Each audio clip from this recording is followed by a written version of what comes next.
and welcome to Don't Call Me Diva. We are hitting it hard, and I am Bex, and we are here to talk about the amazing world of women's wrestling currently going on in AEW and ROH. I hope you all enjoyed our first episode. It's more of an intro to this world that we will be exploring, and in it I talk about my life with wrestling and how I became the sicko I am today. I also went through the current women's roster in AEW and ROH, so if you need to catch up, please go listen to that and then hit me back over here. All right, so I'm sorry to say that we have some sad wrestling news to start off. Don't Call Me Diva.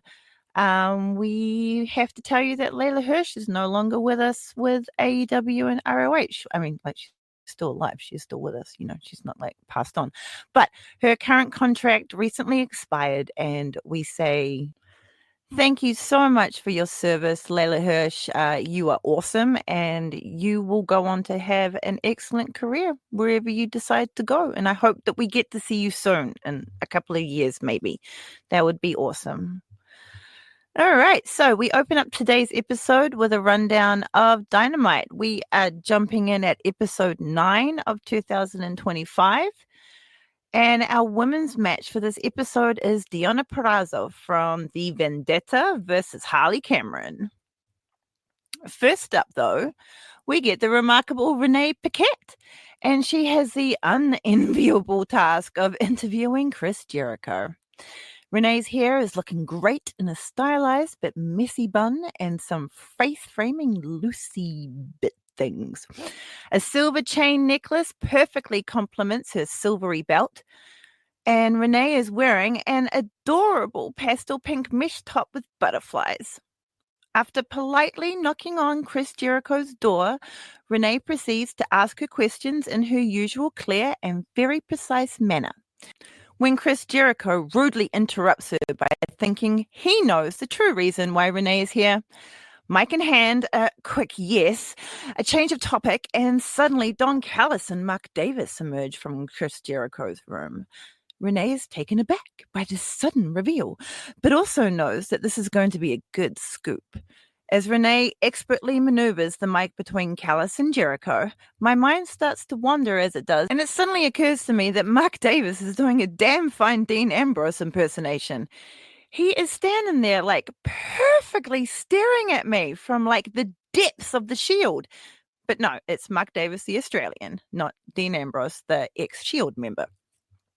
Thanking Jericho for his time, Chris sneers at Renee while he closes the door. Renee don't care and flashes us her $1 million smile as we fade to the ring for Will Ospreay versus Brian Keith. Next in women's action, we get a Toni Storm versus Mariah May promo. We see the final flurries of the fight at Grand Slam Oz. Timeless Toni Storm victoriously standing on Brett's rope whilst holding her newly won title high. Whilst underneath, Mariah has her hands in her hair, sitting on the ground, leaning against the ring in complete shock at what has just happened. We see the ambush of Toni Storm at Collision, the woman from hell dragging the Timeless One to the stage and delivering that brutal Mayday. Taz calls Mariah vicious. Tony Schiavone looks sick, and Excalibur gives us the goss, saying the Timeless One was being kept at home and away from travel, awaiting medical evaluation. And we will find out more this Saturday in Oakland on Collision.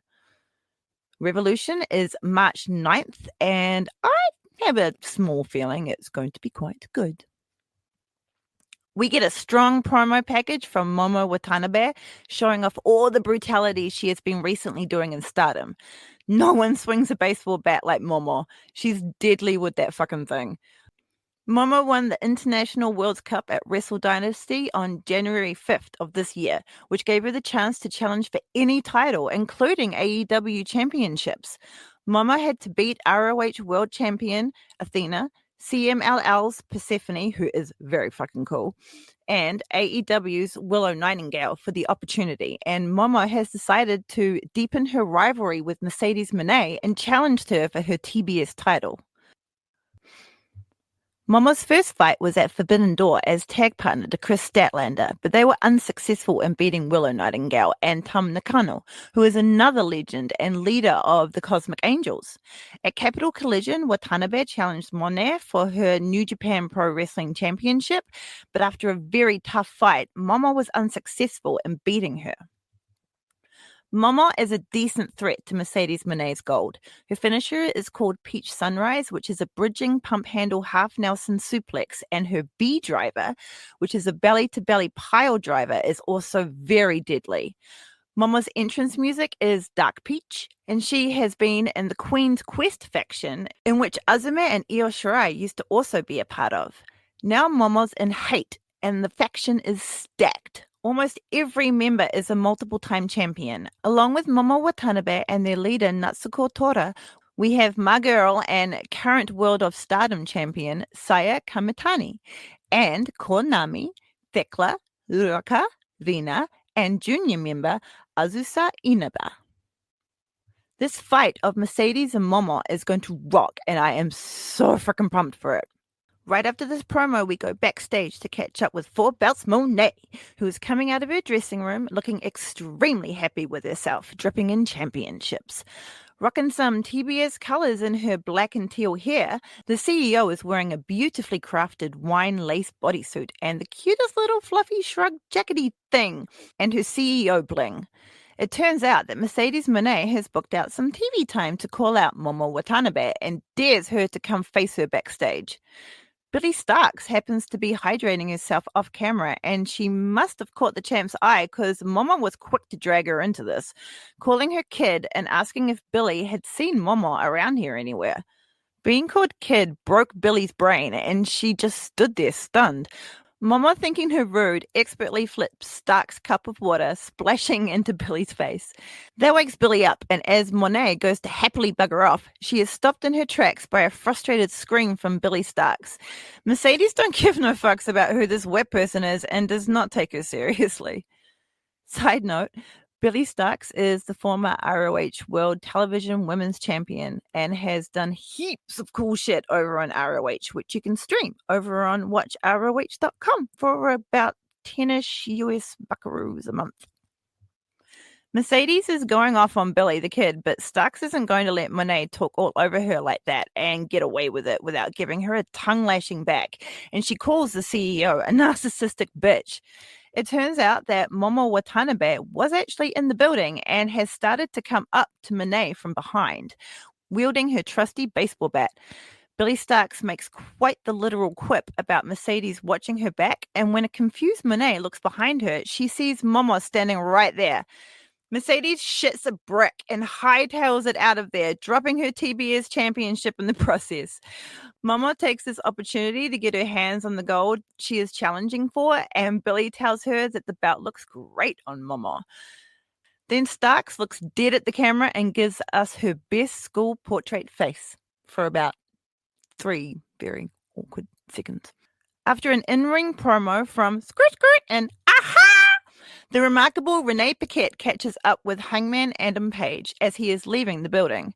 Renee is asking for Hangman's thoughts as he turns to face Renee, mad as hell, and delivers... I put a weird emphasis on that, sorry. We're going to go back to Renee. Renee is asking for Hangman's thoughts, and he turns to face her. Mad as hell, he delivers his warning to MJF, sweaty and half-naked. It seems vehicular manslaughter is in MJF's future. Renee is concerned but helpless to stop Hangman and his murderous plan. She's just here for those juicy scoops, to be honest. Next up in women's wrestling is Marina Shafir and the rest of the Death Riders attacking Cope with chairs. Cope is on a murder quest of the Death Riders, and Claudio is his next target. Claudio and fucking Yuta get real close to giving Cope the death blow of the concerto, but Jay White suddenly appears and makes a distraction Cope needed to get to his feet. With a chair in hand, Cope starts whacking the Death Riders, eventually getting Claudio down and onto the mat. While Cope focuses on the concerto he's about to give to Claudio's head, he has failed to notice Marina Shafir stalking him from the outside of the ring. Marina gets into the ring and pounces onto Cope's back and wraps her forearm around Cope's neck for a very tight rear chokehold. fucking Yuta thought he would be special and do a psycho loco psycho knee to Cope while he was struggling with Marina. But Cope manages to shake Marina off before the psycho knee can connect and pushes Marina into the path of fucking Yuta. Marina got every ounce of that psycho knee and went down hard. Jay White found this hilarious and puts fucking Yuta down with a Blade Runner, which, by the way, is a swinging reverse STO. So now Marina and Claudio are unconscious in the middle of the ring. Claudio is already dead from a concerto he received, and it looks like it might now be Marina's turn. But will it really be Cope to deliver the final blow to Shafir's head? The crowd is going extra nuts all of a sudden because Jon Moxley has finally shown up to the crowd barrier. Mox is panicking about the thought of his bodyguard, Marina Shafir, being taken out with a concerto, but he doesn't jump the barrier to stop it. I bet Mox thought Cope was far too good of heart to actually concerto Marina, but all of a sudden, the hero of the locker room's music hit and Mox visibly shits himself as Willow storms down to the ring. Willow is 100% sick of Marina's shit, and the crowd has gone rabid. Willow takes the chair from Cope, swings it high above her head, and brings it down on Marina for a devastating concerto. The sickos erupt with joy.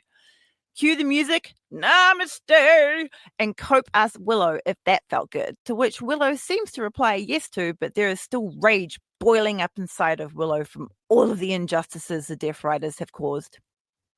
Side note, I would just like to point out that the Great Mox was held off by one lone, frothy, but very talented and dangerous Kiwi with a steel chair. Very proud. Tumeke kia kaha. Next up on Dynamite for women's action is Harley! The lights go down and Harley's on the Titantron singing her entrance theme. With a spin and flick of her hair, we pan down to the live Harley in her big pink plush shawl thingy and her holographic gear from Grand Slam Oz, which looks super cool. It has a whole bunch of straps everywhere and holographic panels that make me very happy. With a lick of her thumb and a whip of her hair, Harley pumps up the crowd and connects with every single, probably, every sicko inside of the arena. Once Harley has entered the ring, she peruses the crowd before climbing the ropes to get a better view of her sickos. There must have been a few feel the wrath signs out there because we can see Harley pointing them out with pride. Deonna Purrazzo music hits and we are transformed to the backstage as we look through the holes in the set of an awaiting Purrazzo. Deonna gives us a no bullshit look and waves us off before turning her back to the camera and walks out to the ring. I am a big fan of this entrance and it reminds me of Pac's entrance before he joined the Death Riders, how like the camera used to follow him through the little circles they have in the background thing. It's fucking cool. Deonna is in all black with diamantes covering her outfit. Her jacket is a black mesh with puffy black and white pattern sleeves and a big black ruff. Deonna is wearing a black tiered ruffle half skirt tied around her waist and it flows behind her as she stomps to the ring with purpose.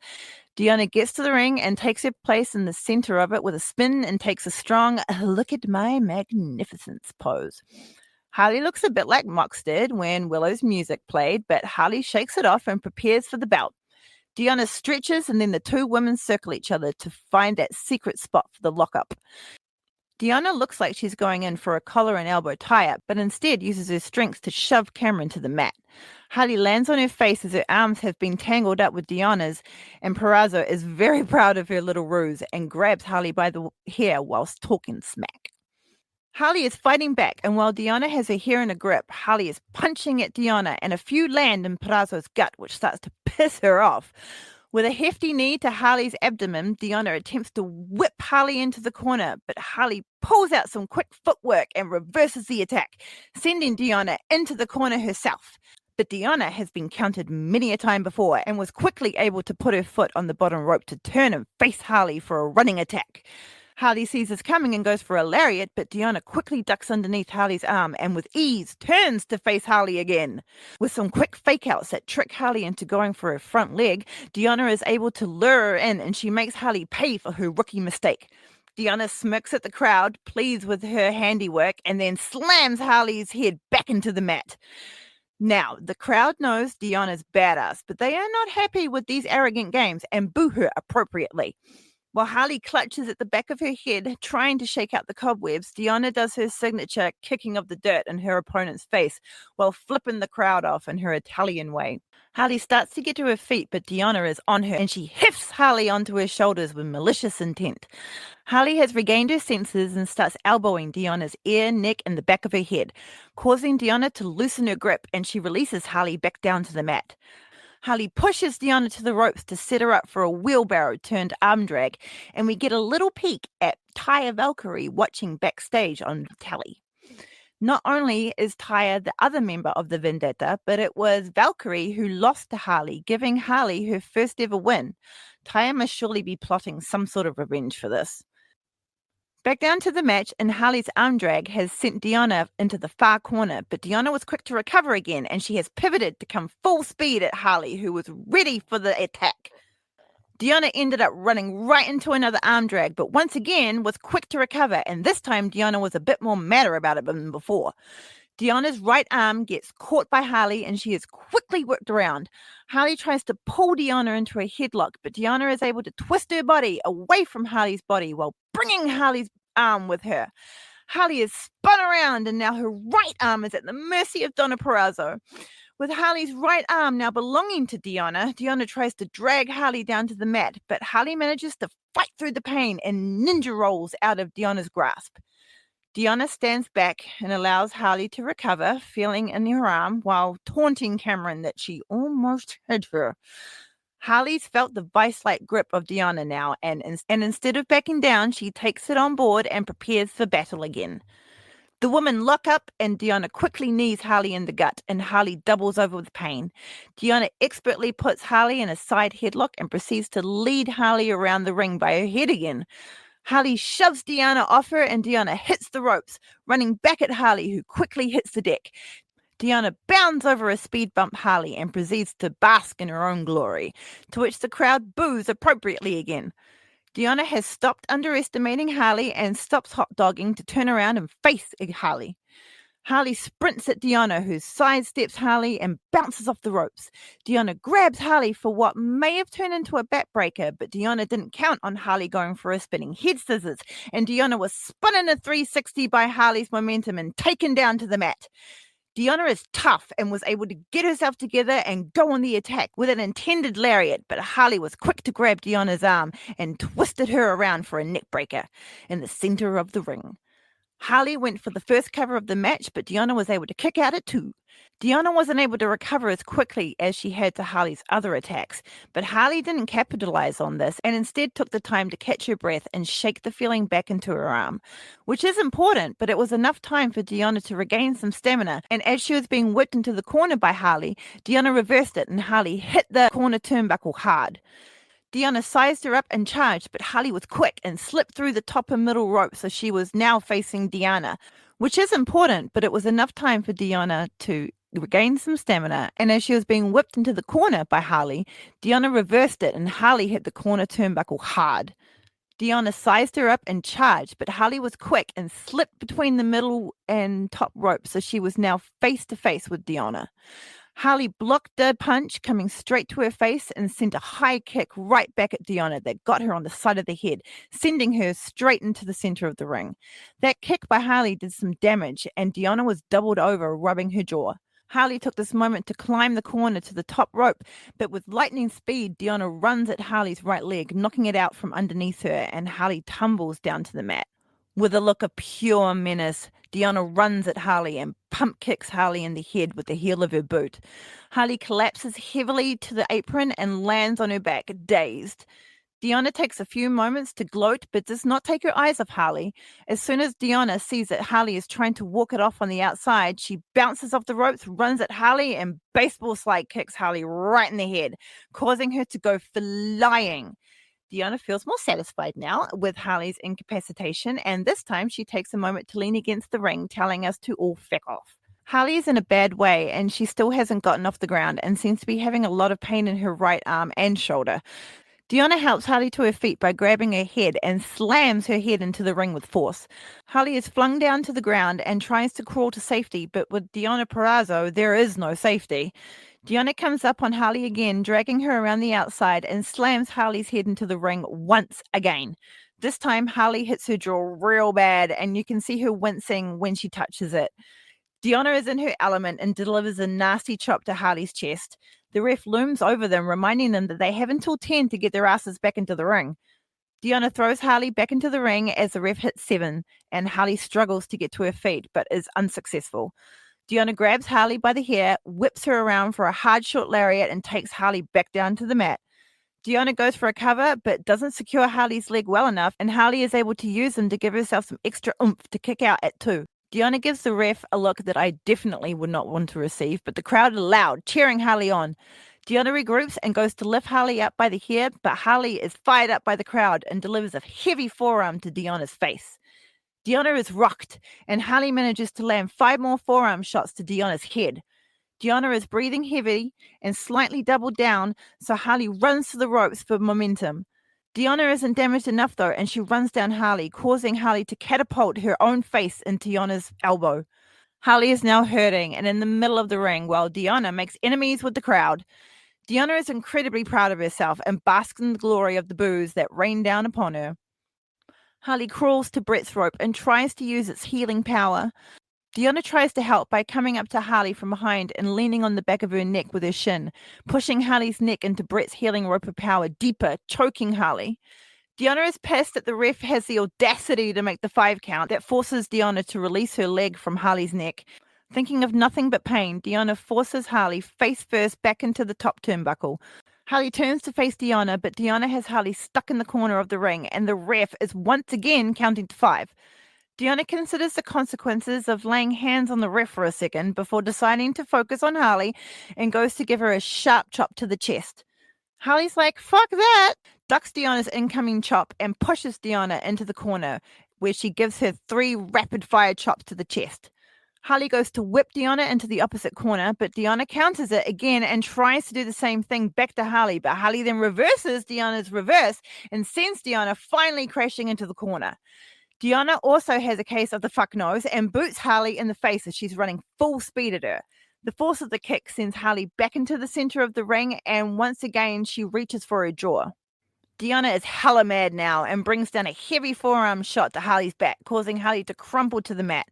Deanna goes down for a lazy but sexy pin, mean mugging the sickos at home, while the ref, Chris Knox, pounds the mat for the count. He only gets to 2 as Harley is able to kick out. Deanna doesn't fuck around this time and wraps her arm around Harley's left arm. Deanna is a submission specialist and wants to make Harley's arm as weak as possible so she can get the double Fujiwara armbar Deanna calls the Venus de Milo on her. With Harley's arm in her control, Deanna forces Harley onto her belly and puts her knee into the shoulder of Harley, putting immense pressure onto the joint. Still holding onto Harley's left arm, Deanna manipulates her again with another takedown that causes Harley to painfully rotate. Releasing her arm, Deanna now goes for a headlock, and Harley is once again fighting for air on the mat. To make matters worse for Harley, Deanna switches up and hits Harley in the ribs, then gets her with a knee. But the shot seems to motivate Harley, and she positions herself perfectly underneath Deanna's chin and drops down to her knees for a stunning jawbreaker. Deanna doubles over with pain. Harley races to the ropes, but Deanna manages to get herself focused and chases Harley down, meeting her at the ropes and catches Harley in the jaw with a forearm. Deanna turns around and runs to the opposite ropes, but Harley isn't out, and now it's Harley who chases down Deanna, meeting her at the ropes with a heavy clothesline. Harley leaves Deanna hanging on the ropes and goes to the opposite ropes for some extra momentum, but Deanna was paying... Oh, shit, no, she wasn't. She wasn't paying possums. She was playing possum. No, she wasn't even blossoming on possums. Fuck me. I try and recover and it doesn't even work. She was playing possum, okay?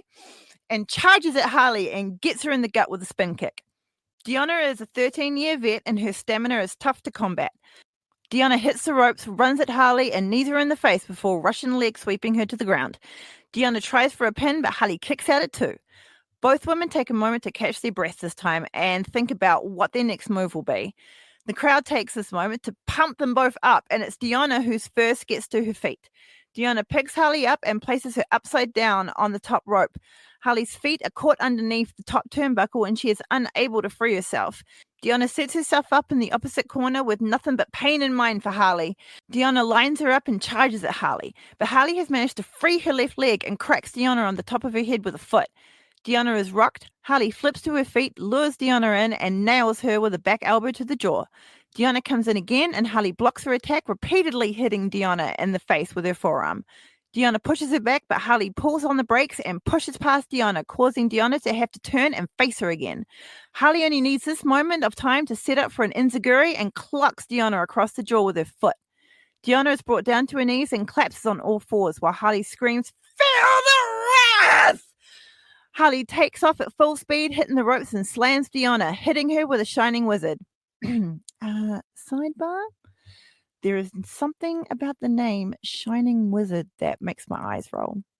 I don't know why it bothers me so much, but every time I hear the word Shining Wizard, I'm like, couldn't have thought of a better name. Anyway, totally me. Moving on. Harley goes for the pin, but Deanna kicks at it too. As Harley takes some time to catch her breath and check the mobility in her right arm, Deanna tries to get up. Harley grabs Deanna around the neck and helps her to her feet. Harley kicks Deanna in the gut and attempts a bulldog, but Deanna pushes her off. As the two women face each other, Deanna pump kicks Harley right in the mush, causing Harley to hit the deck. Deanna can taste victory and deadlifts Harley into a vicious powerbomb, slamming Harley high onto her shoulders. But this will prove to be her undoing, as placing Harley so high upon her own shoulders meant that during the pin, Harley had leverage for a kick out. Deanna managed to keep a grip on Harley's left arm as she was kicking out of the pin, and Deanna put her straight into an armbar. Deanna wrenches back on Harley's arm, but this also is her undoing because Harley is so nimble that she is able to use Deanna's weight against her and rolls Deanna up for a pin, forcing Deanna to have to relinquish the hold or get counted out.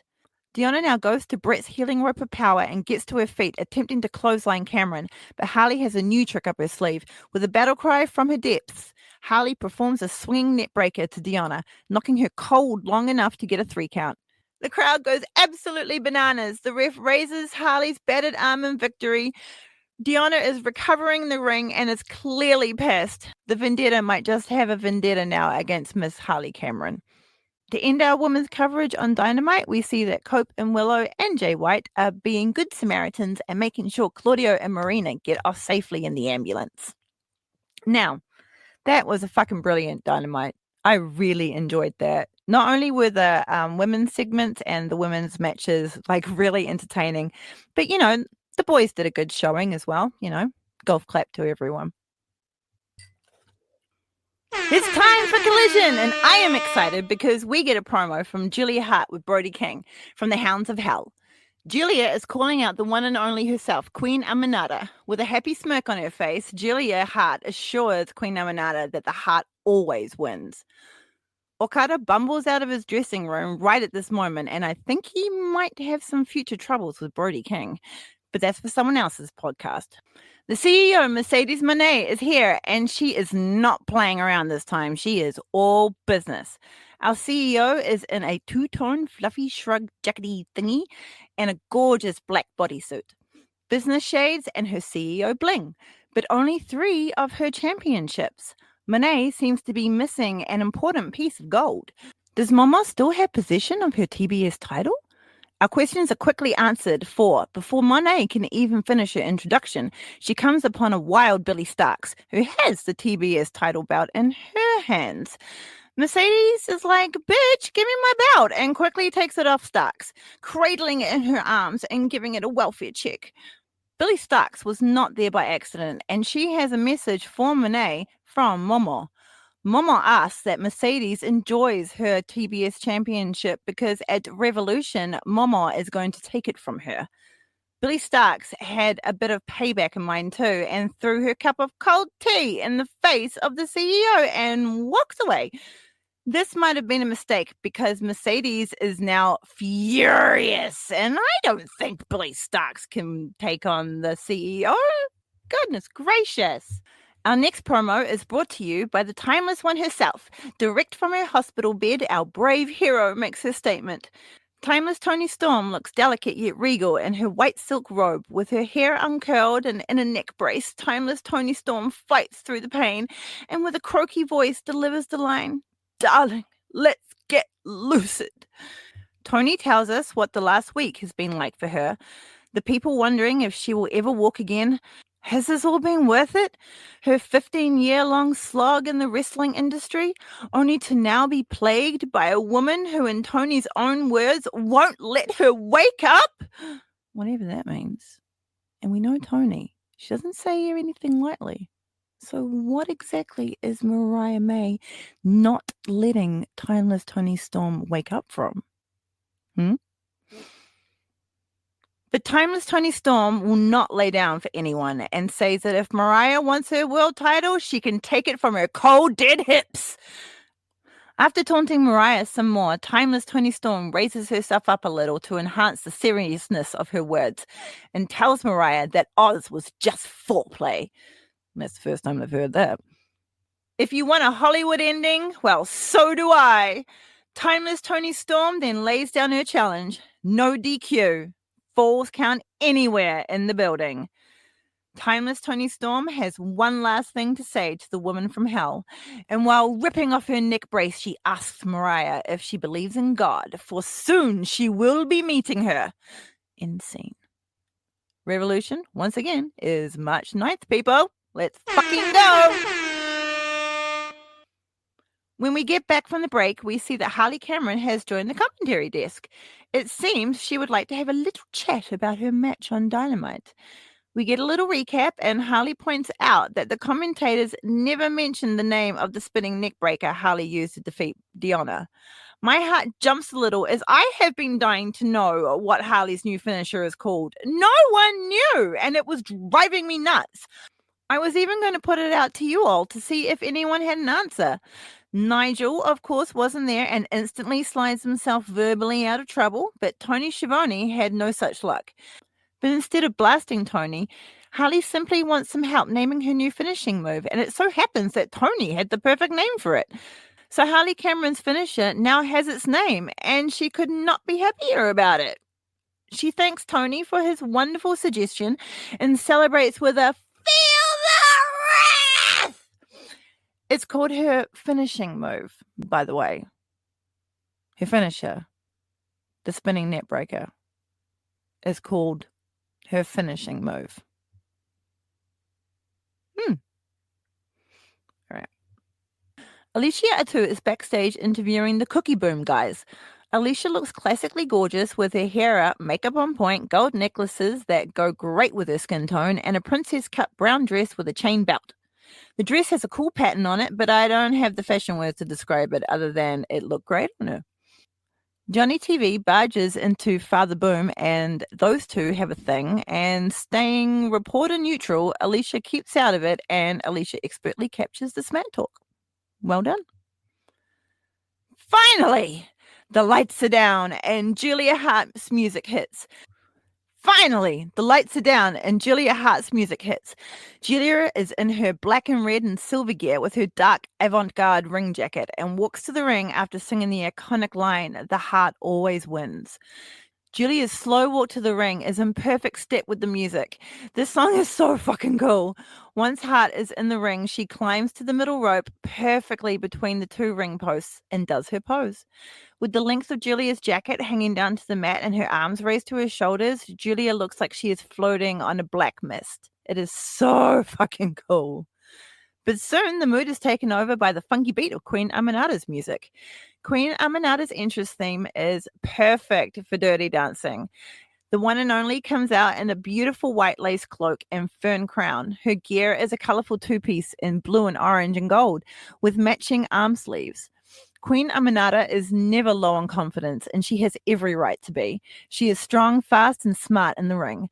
But who is this? A wild Serena Deeb, cutting a promo to Queen Aminata, but not to fight her, but to remind her of some sort of game plan. Has Queen Aminata been given some new tricks from the professor? I have questions. Queen Aminata gets into the ring quickly and the bell rings. Both women are in opposite corners but have completely different expressions.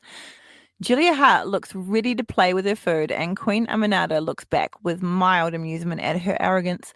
The two women lock up, and Queen Aminata forces Julia to the corner, which is to her detriment because this breaks the hold, and Queen Aminata must then give Hart some space, which she does. With a very satisfied grin on her face, Queen Aminata backs away, allowing Julia to meet her again in the center of the ring. They lock up, and this time Julia gets the upper hand with a knee to the gut.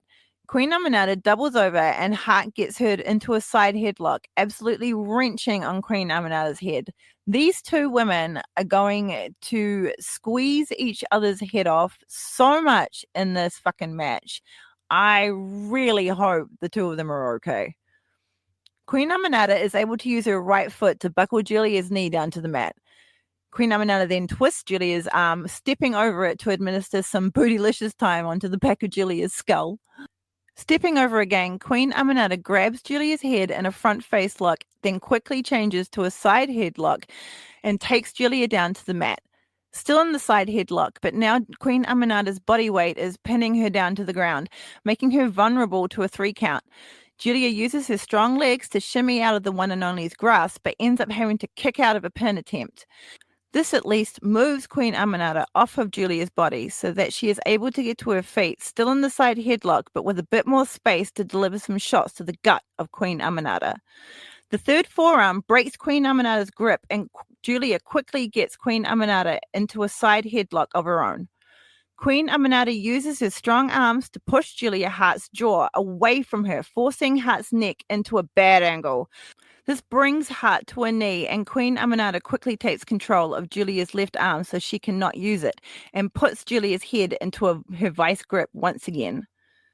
Julia forces herself and Queen Aminata to their feet, but Queen Aminata is quick to hip toss Hart back down to the mat, once again applying a side headlock while pinning Julia underneath her. It really does seem that Queen Aminata has been spending a lot of time in the fucking Serena Deeb's dojo. This time, Julia's arms are free, though, and she is able to push on Queen Aminata's face until the one and only lets go. Julia was quick to put Queen Aminata in a head scissors, but she easily powered out of it and rolled out of reach.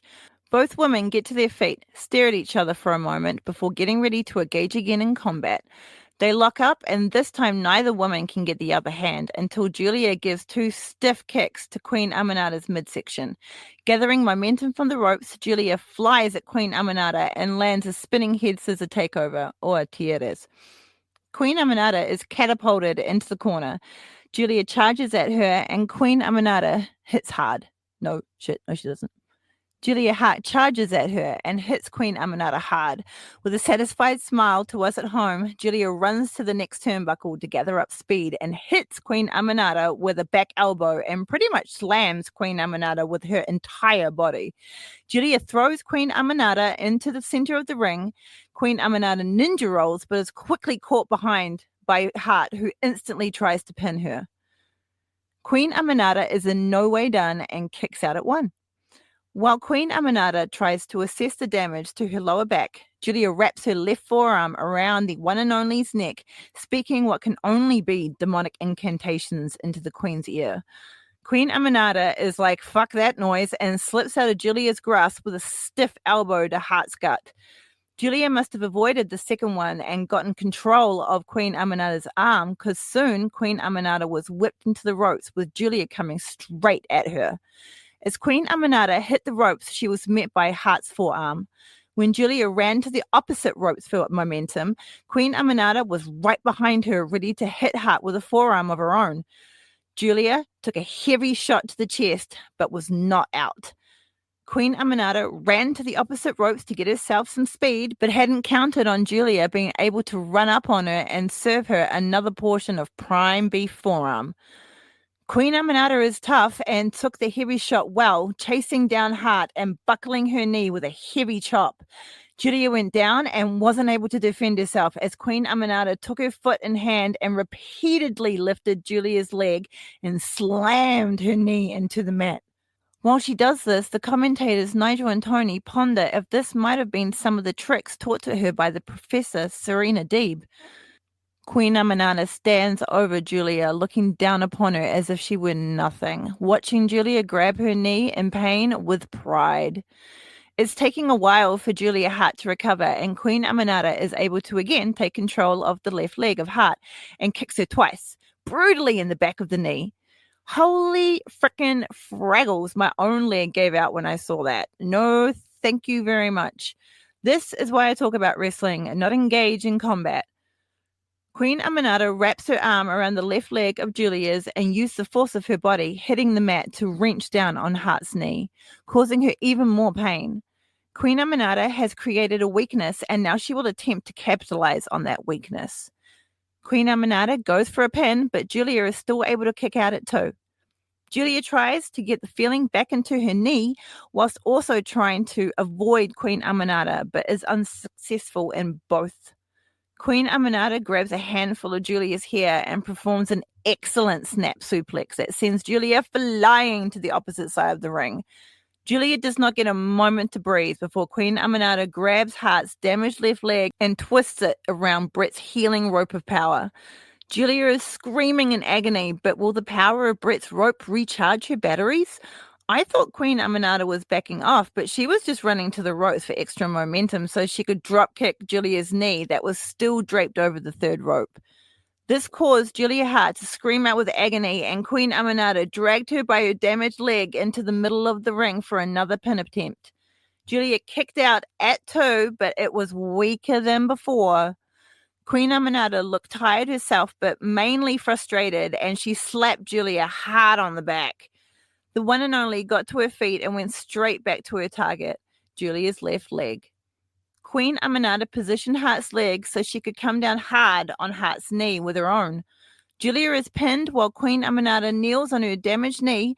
She can only try and fight Queen Amanada off, but Queen Amanada has the upper hand and gives Hart a stiff forearm for the face.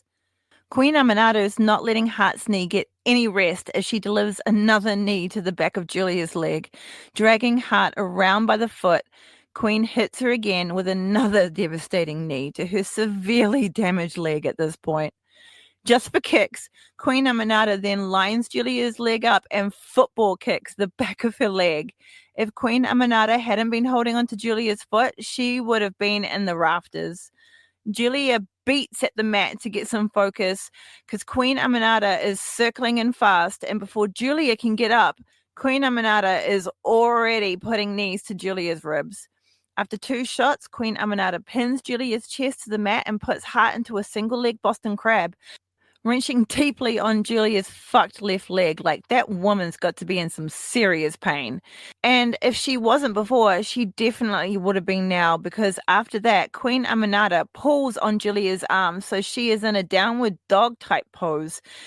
Then Queen Amanada kicks Julia Hart square in the back of the head. Then the one and only does the dumbest thing out of the blue. She pins Julia Hart on the mat with only her foot on Hart's chest. That was never meant to work, but more send Julia a message that it is now Queen Amanada that is playing with her food. Queen Amanada goes back on the attack and works on Julia's neck a bit more, squeezing her until she gasps for air, while leaning on Julia's back for extra torture. Queen Amanada wraps her long legs around Julia's waist, pulls her arms behind her back, getting Julia set up for a nasty-looking lotus lock. Julia is flexible, but Queen Amanada uses her strength to repeatedly bash Hart's face into the mat while still having her in the lotus lock. Queen Amanada pulls back but leans back too far, and Julia is able to use this leverage to tip Queen Amanada onto her back, forcing her to relinquish the hold or get pinned. Queen Amanada is straight back to Julia's neck, but Hart is fighting back. Hitting her in the gut, then stunning the Queen with a double chop to the chest. The Queen is mad and swings wildly at Julia Hart, who easily avoids the shot, thank goodness. Julia hits Queen Amanada with multiple forearm shots that seem to wear the one and only down. Still stumbling, though, on her damaged leg, Julia uses the ropes for more oomph and runs at Queen Amanada for a heavy-hitting lariat. The Queen cannot believe the fight is still in Julia and goes to retaliate, but Hart hits her again with a heavy lariat.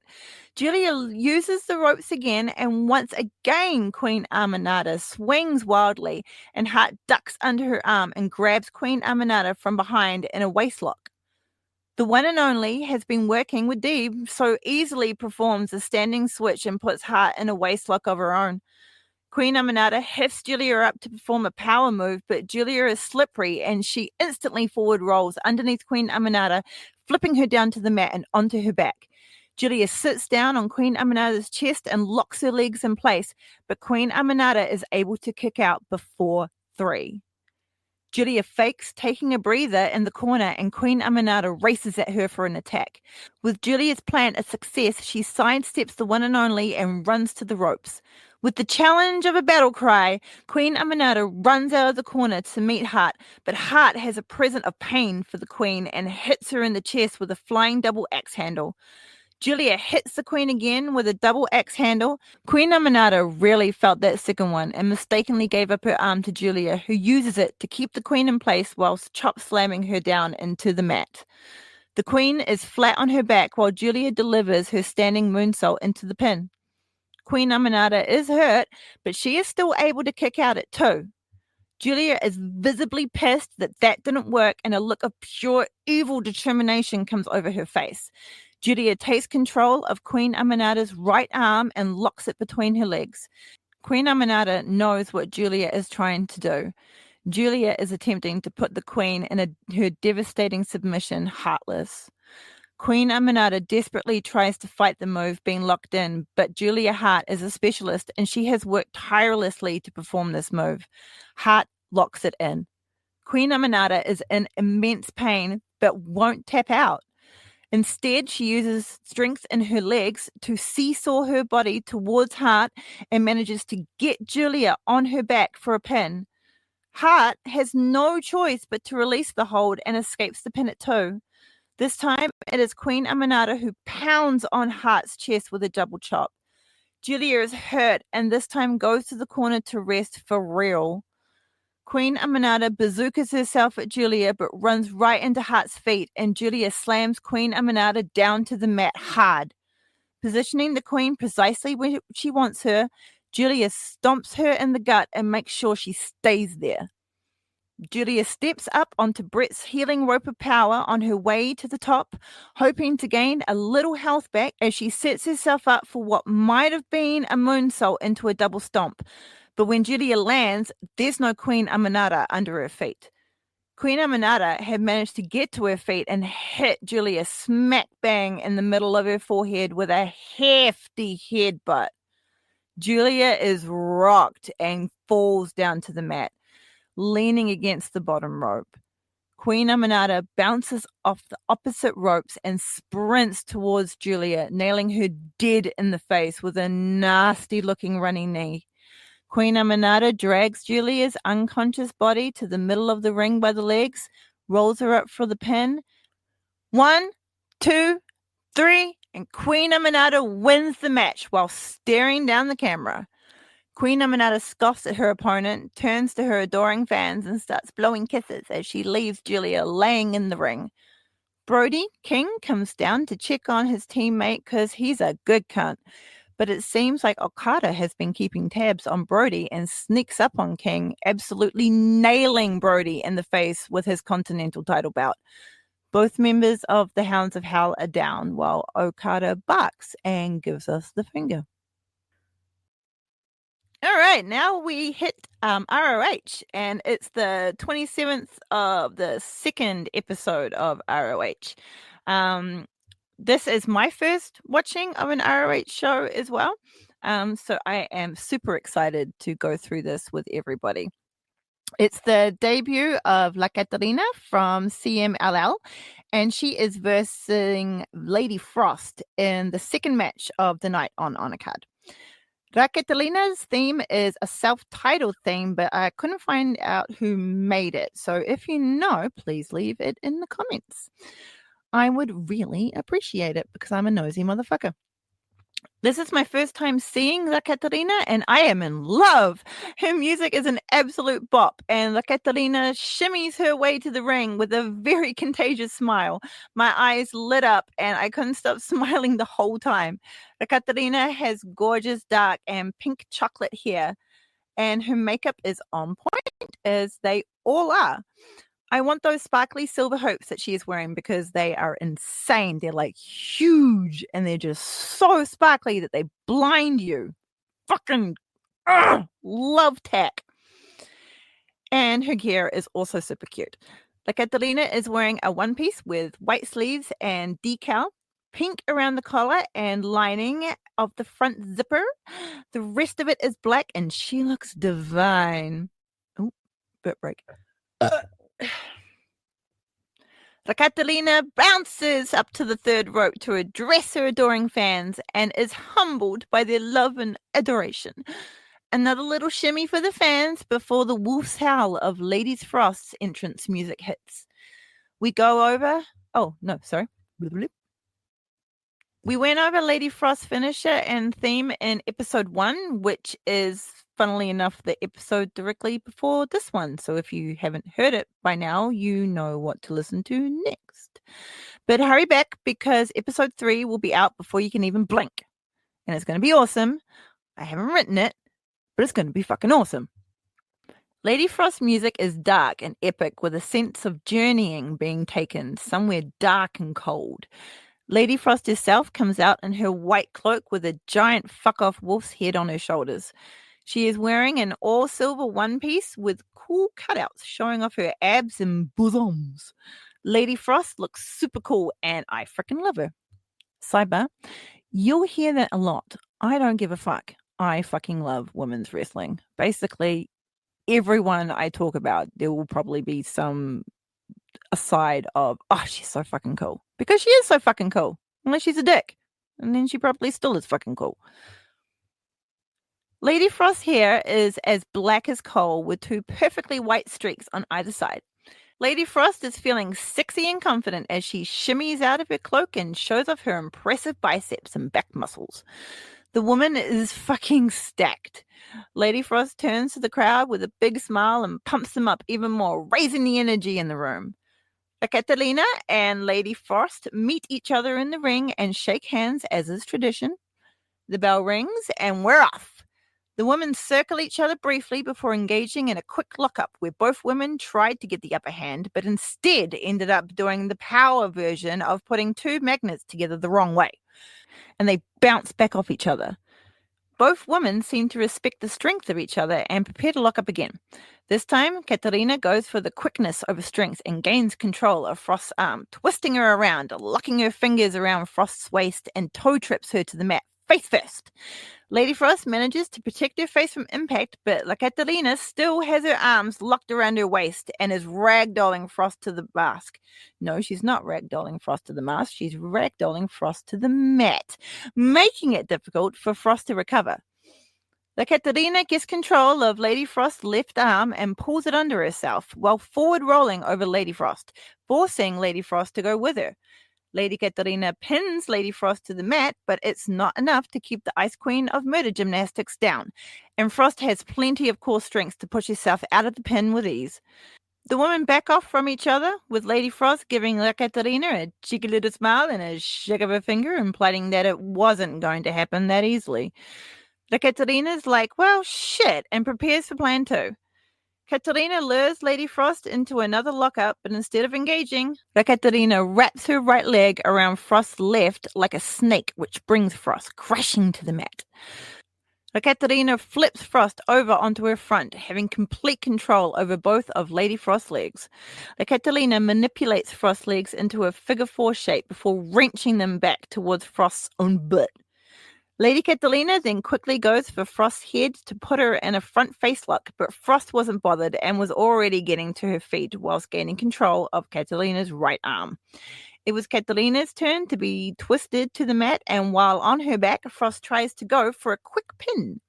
It was quick in the opposite way, with La Catalina only needing 1 count to kick out. It was a strong kick out and sent Frost flying off of her. Lady Frost was quick to recover, though, and now the pace was rapid, with Catalina quickly taking Frost down to the mat with a sweep of the legs, and then went for her own quick pin. But Frost didn't even give her one count and had forced Catalina off her before the ref Aubrey could even start to count the pin. The two women take a moment of mutual respect, and the crowd shows their respect for these two talented warriors in the ring. Catalina is chuffed, and Lady Frost is fucking pumped. Lady Frost's gear is so shiny that I had to take a moment of appreciation and completely zoned out. After that was done, the two women ramp into gear. Lady Frost sprints at Catalina, who avoids her and hits the deck for a speed bump. Frost bounces off the ropes, avoids Catalina's attempt to trip her up, and runs to the opposite rope for more momentum. Catalina gets up in enough time to leapfrog over an incoming Frost.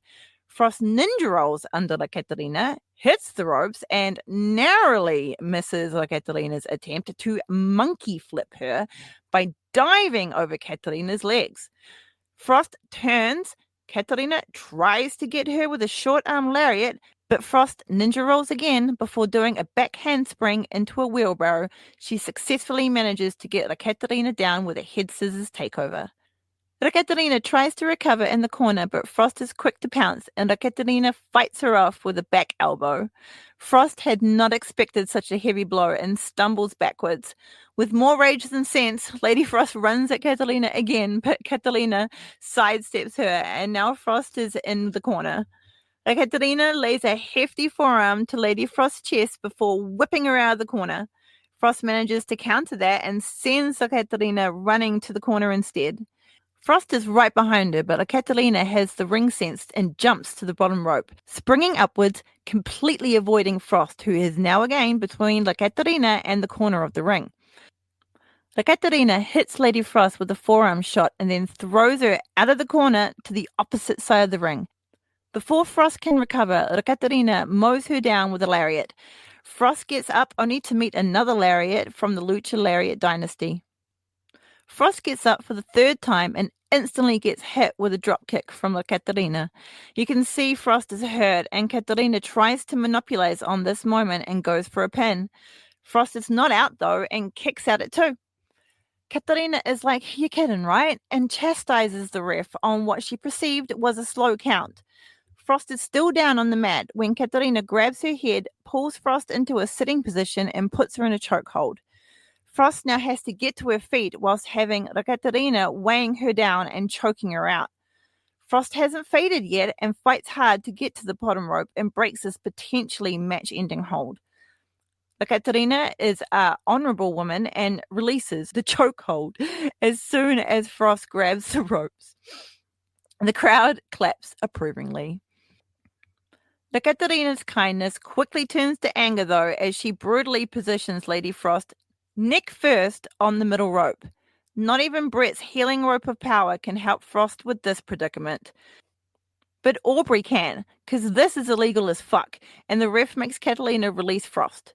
Catalina lets out a battle cry and runs to the rope for momentum, aiming straight at Frost, who is trying desperately to gain all the healing powers from the middle rope. Catalina literally butt bounces off of the back of Lady Frost's head, pushing her neck deep into the rope. The force of which catapults Frost to the center of the ring, and Catalina goes in for the pin. But it's just a 2 again. She is going to need to do more to keep Lady Frost down. Catalina adjusts her knee pads, gets to her feet, and helps Frost up by the head. Once again, Frost is sent to the corner, but it's now Frost who manages to bounces off the bottom rope. Catalina saw this coming and positioned herself so Lady Frost would land on her own shoulders instead of avoiding her completely. Lady Catalina looked like she was positioning Lady Frost for something devastating, but Frost is the queen of murder gymnastics. No. But Frost is the queen of murder gymnastics, and this wasn't as bad of a predicament for her to be in as Catalina thought. Frost quickly adjusts her positioning on Catalina's shoulders, flips forward, and rolls Catalina up in a teeny tiny small package. At 2, Catalina uses sheer strength to leg power her way out of the pin, and the two women once again meet in the center of the ring, staring at each other. Frost runs at Catalina and uses her agility to wrap her body around Catalina, pulling Catalina off balance and into another pin. Catalina was still able to kick out, though, and both women were back to their feet quickly. La Catalina goes to whip Frost, who reverses and sends Catalina into the ropes instead. Frost gets momentum from the ropes and plows through Catalina with a heavy-hitting running lariat. Catalina was not doing great after all that and needed to take some breaths on the mat, but she wasn't going to give up, though. Not now. Lady Frost was also feeling the effect of the match and took this moment to compose herself as well. Katarina thought she could get away with a breather in the corner, but Frost was quicker to recover and was already pumping up the crowd. Frost saw La Catalina had gone to the corner and raced over to her. Lady Frost got an assist from the bottom rope and sent a high kick straight to Catalina's jaw. Katarina still wasn't at full power and took the kick flush. La Catalina crumpled to the mat while Frost, now refreshed, sets herself up for a snowball fight, a devastating handspring into a cannonball. Katarina is like, what the actual fuck? And is dragged into a lying down position by her legs for the pin. The ref gets to 2, then Katarina roughly pushes Lady Frost off of her, getting her shoulder up before the ref could hit 3. Lady Frost takes a moment and then goes back on the attack, pushing La Katarina back down to the mat. Frost stomps down on Katarina, stamping her even further down into the mat. Lady Frost heads to the ring apron and this spurs Katarina to her feet. She tries to get Frost with a forearm, but Frost blocks it and pushes Katarina back. Stunned in the middle of the ring, Frost springboards into a crossbody slam straight into the pin. Ref Aubrey gets to 2 and Katarina kicks out still. Frost is super frustrated and Katarina is really hurting. The 2 women face each other again in the middle of the ring after slowly getting to their feet. They stand toe-to-toe with each other, exchanging heavy forearms.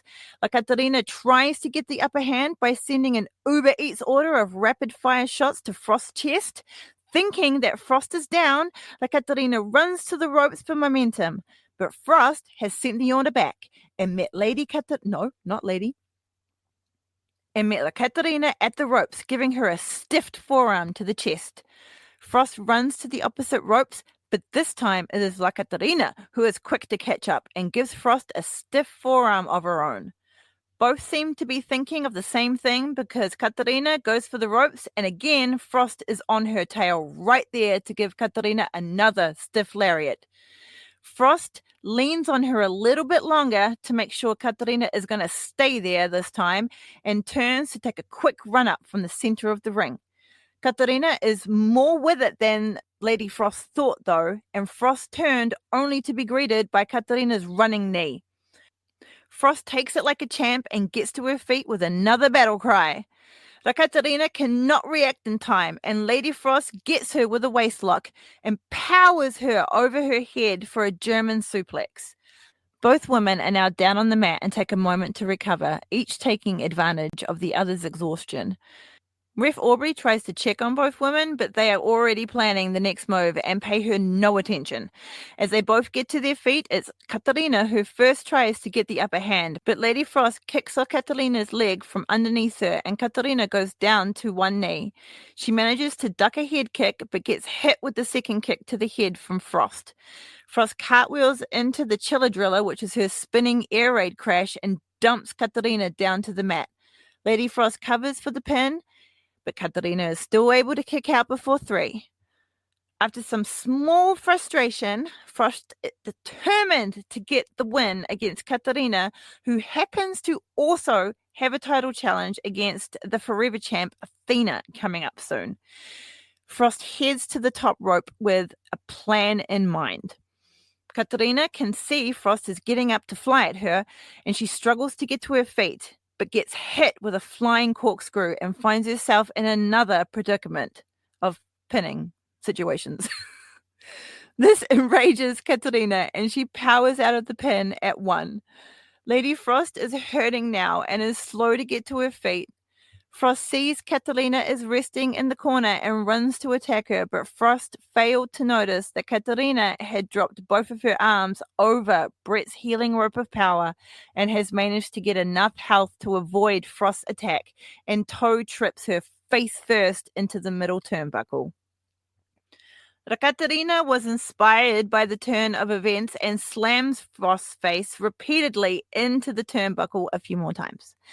The ref couldn't let that go, though, and just as she was about to start counting to 5, Katarina screamed out another battle cry and stomped her way to the opposite corner. Katarina ran full force at Lady Frost and gave her a vicious hip attack to the back of Frost's head. Katarina gets into a deep squat and lifts Lady Frost onto her shoulders, bringing her to the center of the ring and drops her for an electric chair. Frost is planted to the mat while Katarina goes to the rope for a splash. Katarina came down heavy and pins Frost further into the mat. Frost is pinned so deep into the mat that she is unable to kick out, and Katarina gets the 3 count for the win. Even in victory, Katarina acknowledges how tough Lady Frost is. The 2 women shake it out in the ring, and Frost heads to the back while Katarina basks in her glory. After a bit, we are blessed by the champion herself, and she has some words of congratulations for Katarina. Whilst the champ's belt spins, Athena welcomes Katarina to the Athena World Tour.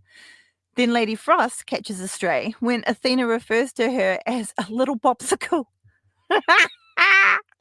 Which is so silly, but really funny. The Forever Champ is looking great as she shows off her impressive multilingual talents and offers her some guidance on how shit is done around here at ROH. Frankly, Athena is fed up with women coming into ROH, not giving her the respect as they should, and then having the audacity to try and take her title away from her. I would be pissed too, frankly. With some parting words for Katarina, Athena, our Forever Champ exits stage right. And that is the end of our women's coverage for Ring of Honor. Stay tuned for next week where we see what the fuck happens after Revolution. Because they're at Revolution, right? I think it's at Revolution. I'm probably wrong. I could be wrong. Anyone could be wrong. Moving on. Alrighty. That was Ring of Honor. That concludes our current AEW and Ring of Honor shows that we're covering in Don't Call Me Diva. In this next part, I am going to take us all back to the first ever AEW pay-per-view in 2019, and it was called Double or Nothing. And the fucking thing is a banger. Go back and watch it. The crowd is fucking rabid. It's like they've never seen good fucking wrestling before. And it's like such a vibe. It really did bring back nostalgia. It's just so fun. And I am absolutely 100% grateful that Brandy Rhodes accompanies her husband to the ring, because that means I get to talk about something that's really fucking funny in hindsight now. I'm super stoked. So let's get into it, shall we? After we itch our nose. It's May 2019, and we are at AEW's first ever pay-per-view, and it's called Double or Nothing, as we have already gone over. The match we will be reviewing first is Nyla Rose versus Kylie Rae versus Dr. Britt Baker. D-O-D! But of course, this is before all of that. The fight is third on the card. Beforehand, we get a wonderful treat, and Ali, aka the Bunny, has joined the commentary team. Ali is looking gorgeous in a crimson dress with lace sleeves, and she is fucking pumped for this match to start. I had absolutely completely forgotten that Ali had been on commentary for this match, and I was super stoked to get this surprise. It was brilliant. She looks just so sweet and wholesome, all before the Bunny came along and tormented her mind. But I love the Bunny. Long live the Bunny. Thank you for your service. We hear a giggle, and it's Kylie Rae who comes to the ring first. Her entrance theme for AEW is called Happy Indie Rock by KLM Music. Kylie Rae bounds to the stage with a huge smile on her face in sunshine yellow and white. Smiley Kylie Rae races around the ring, giving high fives to everyone in the front row, while Ali gushes about how awesome it is to see Kylie out here ready to fight. Kylie does her signature ring entrance and slides full steam into the ring under the bottom rope, face down, stopping perfectly in the middle of the ring, and does her little pose. Next to enter is the native beast Nyla Rose, who I absolutely fucking love. Nyla has her golden half skull mask on, a red sheer scarf over her head, kind of like a fashionable Taz, and a black leather vest over a light brown and blue one-piece battle outfit. Nyla stomps down to the ring, enters, then hits her pose, spraying water high into the air. It looks really fucking cool, and absolutely no one else in wrestling has ever done this before tonight. Ever. I can't think of any other wrestler who has walked to the ring, looked menacing, and then sprayed water out of their mouth. No one comes to mind. DMD's music hits, and out comes Dr. Britt Baker in a white jacket with cutouts on the sleeves and dentistry icons. Underneath, DMD is wearing a red wine two-piece with silver trim and decals. The doctor is very confident. Everyone's in the ring, but someone else's music hits. The commentary team are confused as to who this interruption could be, but Allie seems to know. And soon we all get to see Mrs. Brandy Rhodes walk out of the tunnel with mic in hand, and she's dressed for battle. Brandy removes her jacket and is wearing a white one-piece with triangle cutouts lined with silver. Seems to be rather popular this evening.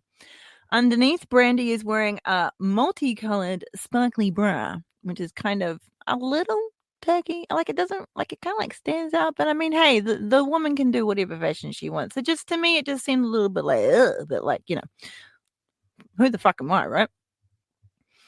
It seems she truly has come down to fight. But how did Mrs. Rhodes get in this match? Brandy proceeds to cut a cryptic promo about wanting this match to be awesome, and fuck me sideways, Brandy isn't fighting in this match. Awesome Kong is here in AEW, and the crowd goes fucking nuts. Hell, I go fucking nuts. It's Awesome fucking Kong. Nice ruse, Mrs. Rhodes.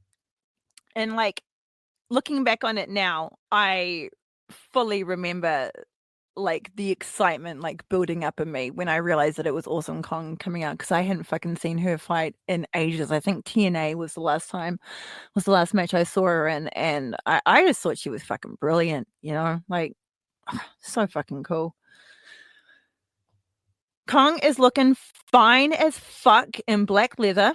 No one in the ring is excited about this addition to the match, except Smiley Kylie, who seems to have gone through a number of emotions in 5 seconds before landing back on positivity and starts to cheer for Awesome Kong as Kong and Brandy walk down to the ring.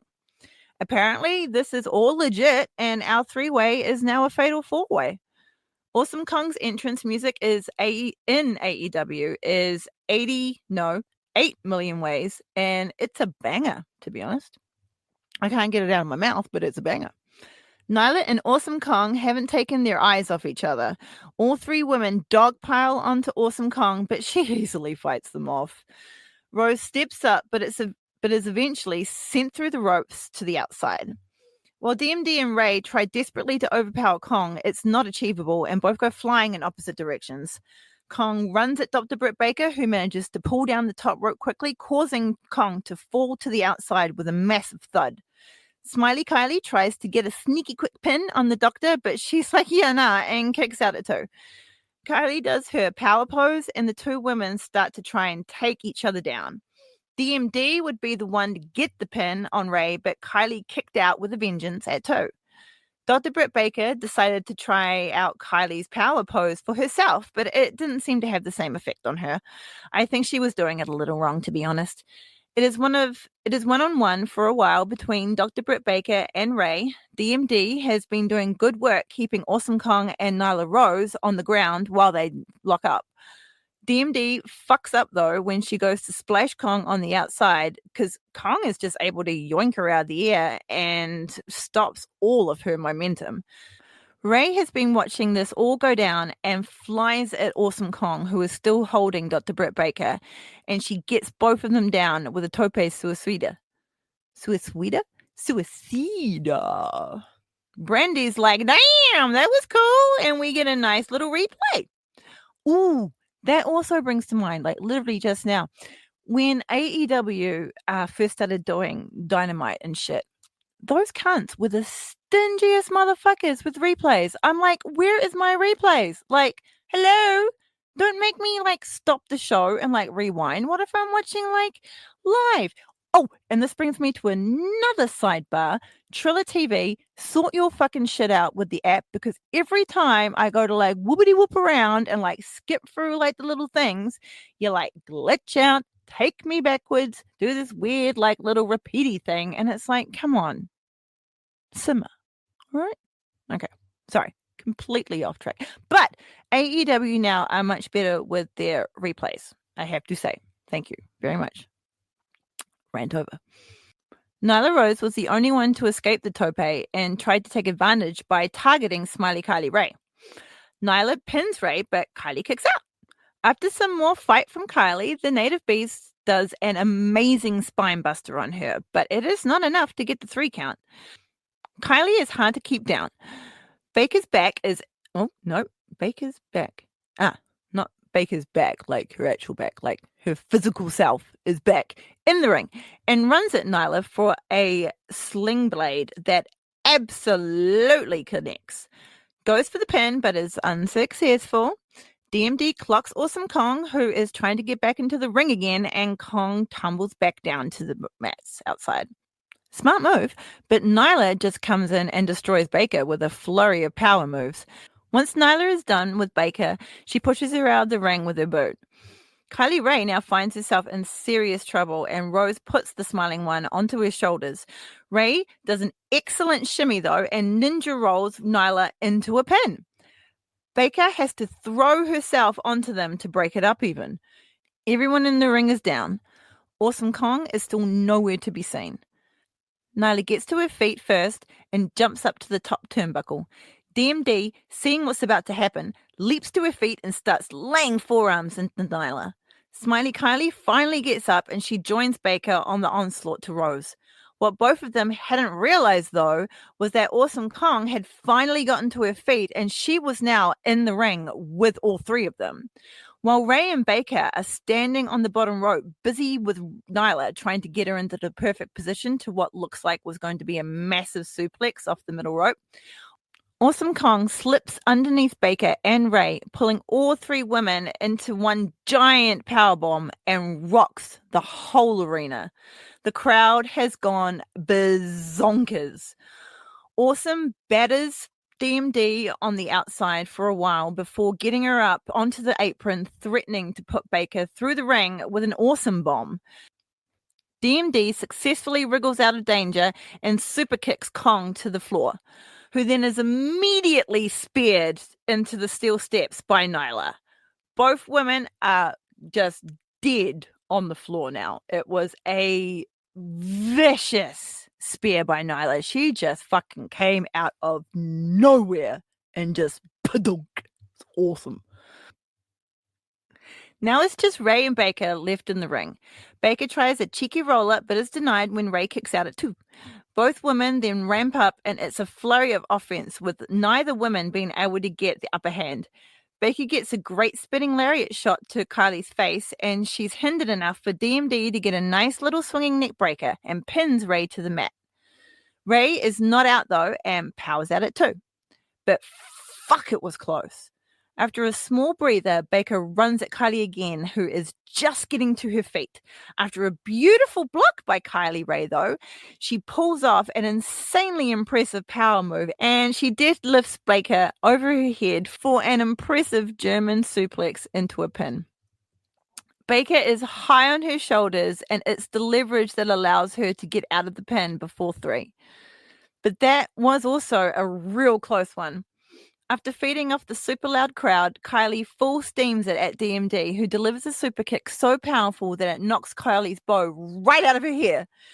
Britt then gets Kylie up for an ushigoroshi, which is where you have your opponent upside down with their head in the crook of your elbow and their body is straight up. You then bring your opponent down so that the impact of the move is on their head, neck, and shoulder area while it crashes down onto your awaiting knee. Pin, Nope. Baker pins a delirious Ray. 1, 2, and 3, and we have our first ever AEW Women's Match winner. Future world title holder Dr. DMD. Brandy is pissed. Nyla and Kong never had a chance to get back into the ring after that insane fucking spear. So next up, we have another exciting match that I'm looking forward to, and it is the 6-man tag. I had completely forgotten that this was even on the card when I was remembering back. I actually thought that this match was on the next pay-per-view, but I was told. So this one involves all the Joshi.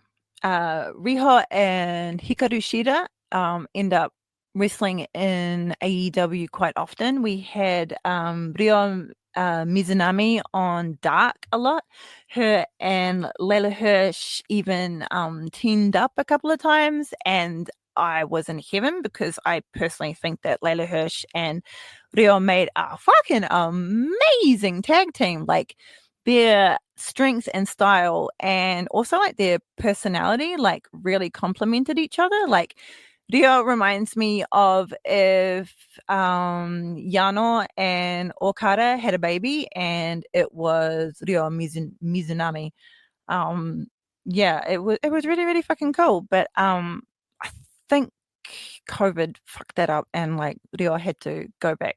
Couldn't like travel back to the US much or something. I don't actually know why we didn't actually see much of her, and I haven't actually looked into that because this is purely just me rambling on right now. But yeah, I'm interested to find out. Hey, if you know, or if you think you know, leave it in the comments. Just don't be a fuckhead. Okay, back to the match. So, first out, it is Riho. And she comes out with her 2 belts because at this time, Riho was the Asia Dream Tag Champion with Makoto, and she was also the Super Asia Champion. Her teammates are, as I said, Ryo Mizunami and Hikaru Shida. And as I said, they are both fucking awesome. They are facing the Magical Girl, who is the Tokyo Princess Tag Team Champion with Mizuki at the time. Yuka is so freaking cool and very tough. Next out are 2 absolute fucking legends. Emi Sakura comes out in her Freddie Mercury gear, topped off with an excellent mustache. And then Asa Kong stomps out to the stage, bringing with her the feeling of impending doom to all of her opponents. Emi Sakura has trained multiple champions as well as being one herself many times. It just so happens that she is facing one of her students tonight in Shida. Hikaru Shida and Yuka Sakazaki are first to face off. Both women are very fast, but Yuka has a cheeky streak and is able to get a few sneaky shots in. They both tag out, and the 2 powerhouses from each team, Aja Kong and Ryo, size each other up and then engage in combat. Both women are insanely strong, but Asa, with her experience, was able to get the upper hand on Ryo. Ryo goes, fuck this, and tags in Riho, the teeny tiny Riho. Now, Riho is tough and would have absolutely have gone toe-to-toe with Asa Kong, but Asa decided that it was now Emi's time to play. Emi and Riho engaged in a test of strength. Emi bends Riho backwards into a bridge, but Riho holds her body up, refusing to go down to the mat. Even when Emi climbs onto Riho, Riho is still able to hold her bridge pose. It's Riho that gets the first pin attempt after a beautiful crucifix that she used to swing around Emi and then drag her down to the mat for the pin. Emi can kick out, though, and goes to her corner to tag in a very hyped Yuka. The pace then ramps up to level 10, with Yuka flying at Riho from the top rope. Both women have counters up the wazoo, and it's hard for either of them to get the upper hand, but it's beautiful to watch them try. Yuki gets Riho down for a pin, but Riho pulls another trick out of her ass and bridges out of the pin at 2. Yuka tags in Emi, and Emi goes hard on the attack, using her experience and strength to beat down on a hurting Riho. Emi, Aza, and Yuka might not tag with each other usually, but they are doing a great job of isolating Riho from her tag partners. Hikaru Shida and Ryo Mizunami can only shout encouragement from their corner. Emma tags in Azakong, and you can see that she is looking forward to administering some pain onto Riho. As the crowd chants, "This is wrestling," in appreciation, Azakong delivers a sick as fuck kick to Riho's back, which echoes around the packed arena, and everyone, including myself, wince in sympathy. Aza is having the best time right now. Somehow, Riho is still able to move, though, and attempts to fight off Kong. But it's not long before Riho is back on the mat after a nasty pile driver, looking up at Kong as she comes crashing down on her with a heavy elbow. Yuka and Emi have entered the ring and are trying to hold Shida and Mizunami back from making the save, but both women are able to get free of them and they break up the pin, saving Riho, angering Kong. The crowd are both happy, but they are also really concerned as now Riho has to try and fight through Aza Kong to make a tag. Luckily for Riho, Kong tags out to Yuka, but Yuka goes straight for the pin and Riho has to exert more energy to kick back out. Yuka goes for another pin, but this time Riho kicks out a little stronger. Yuka grabs Riho by the head, but before Yuka can do anything, Riho wraps her legs around Sakazaki's waist, ninja rolls forward to bring Yuka down to the mat, and then springs up to deliver a heavy double stomp to Yuka's gut. Riho races to her corner for the tag, and Ryo is in. Ryo shoulder tackles through Yuka, stops Emi in her tracks, and shoulder tackles her to the mat. Aza Kong is in, and Ryo shoulder tackles her as well, but Kong absorbs it and hitsui. Hitsui? And the hit does... Oh, shit, no. Aza Kong is in, and Ryo shoulder tackles her as well, but Kong absorbs the hit and doesn't go down. Aza slaps Ryo in the face, and before Mizunami's eyes can refocus, Aza has control of Ryo's left arm and is calling upon Yuka for some help. Both women whip Ryo to the opposite ropes. Ryo bounces back, and as Yuka and Kong attempt to take her down with a double clothesline, Mizunami ducks under and pushes Aza into Yuka. Ryo delivers a devastating spear to Aza Kong, who has to roll out of the ring to recover. Ryo is fresh, and she is ready to dish out some punishment. Yuka gets hit with what must feel like a million sharp chops to the chest while Yuka leans against the turnbuckle for support. Ryo then wants to see what she looks like in the opposite corner and whips her into it. While Yuka tries to remember how to breathe, Ryo whips the crowd into a frenzy and starts to pull in the strength from their cheers. Sufficiently full, Ryo runs full steam into Yuka, forcing all the air she has been trying to regain back out of her. After taking a water wheel suplex followed by a lariat off the ropes, Yuka was like, "Fuck this," and scrambles to her corner. Hoping one of them would tag in, Kong makes the tag on her side as Riho tags in from the opposite side. Riho regains health back so quickly that she runs straight at Aja Kong with zero fear. Riho flies at Kong and whips her onto Brett's healing rope of power, which, unknown to Riho, was a big mistake. Because even though Riho caught Kong square in the face with a 619, Kong has been gaining health while resting on that middle rope and was able to kick Riho out of the air as Riho was flying at her from the top rope.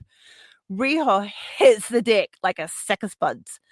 Aza Kong lifts Riho up by the hair, and she must have planned something with Emi on the outside before she tagged in, because as soon as she does this, Emi and Yuka run to their opponent's corner to hold them back once again. Aza hits Riho with a goddamn nasty-looking backdrop driver.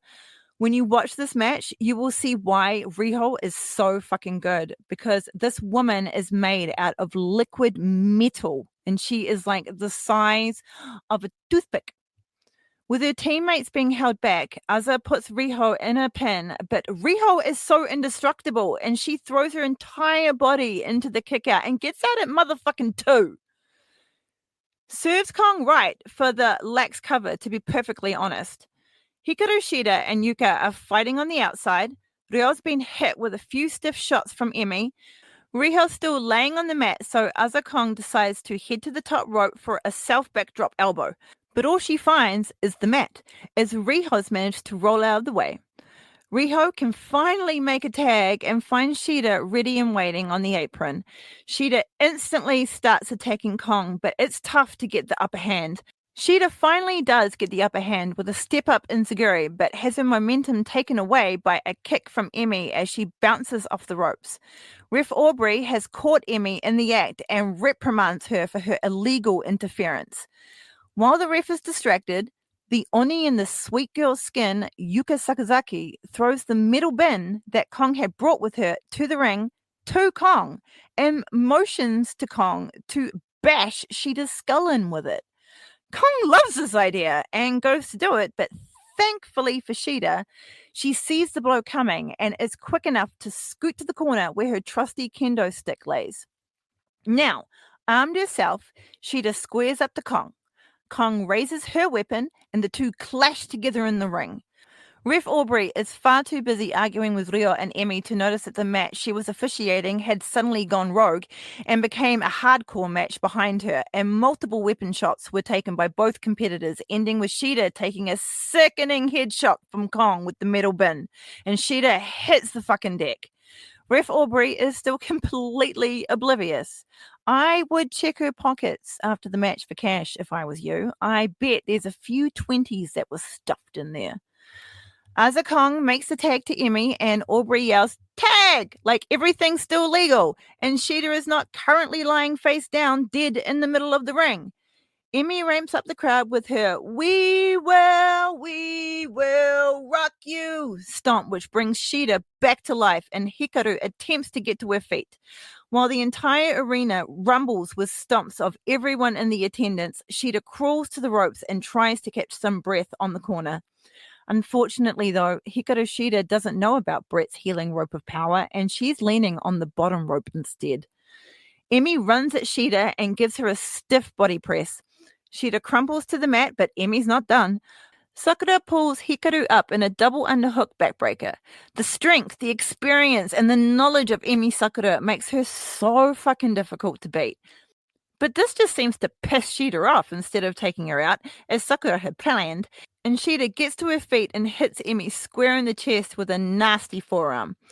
Emmy responds with a heavy forearm of her own, and the two women exchange brutal blows on one another until Shida gets the upper hand by giving Emmy a knee to the face, as Emmy had run at Shida full speed. Emmy briefly finds solace on Brett's healing rope of power, but Riho knows what's up and quickly runs to the ring to deliver a hip attack to the back of Emmy's head, bouncing Emmy off the middle rope as she rolls to the apron. Riho and Shida take out Kong and Yuka, making them both unable to assist Emmy anymore. Shida drags Emmy to the corner and climbs the ropes on the inside. Emmy thinks if she puts a foot on the bottom rope that she might be able to stop Shida's attack, but Hikaru leans down, grabs Sakura by the waist, and suplexes Emmy over her head, bringing Sakura crashing down into the mat into the center of the ring. Rio gets involved and delivers a guillotine leg drop onto Sakura from the top rope. Shida goes for the pin, but Yuka has been able to recover and springboards off the top rope into the ring and breaks up the pin, saving Emmy from the defeat. Riho comes running in, pissed, and Yuka's like, "Oh shit, don't hurt me," but still gets a jumping knee strike to the face from Riho. Azakong is back in the ring and slaps the living shit out of Riho. Ryo's here to help Riho out, and they both set up Kong for a suplex. But Azakong denies them the pleasure and instead does a double suplex, and both Riho and Ryo go flying out of the ring to the outside. The magical Oni girl makes sure they both stay there and flies at them with a big splash from to the outside. Both Riho and Mizunami crumble underneath Yuka. That leaves only Shida in the ring with Emmy and Aza. Shida gets taken out with a brainbuster from Kong, and a limp Shida gets positioned in the ring by Emmy. Emmy gets up to the top rope and performs a diving, rounding body press to Shida and pins Shida to the mat. The ref counts the pin, but somehow Shida still manages to kick out at 2.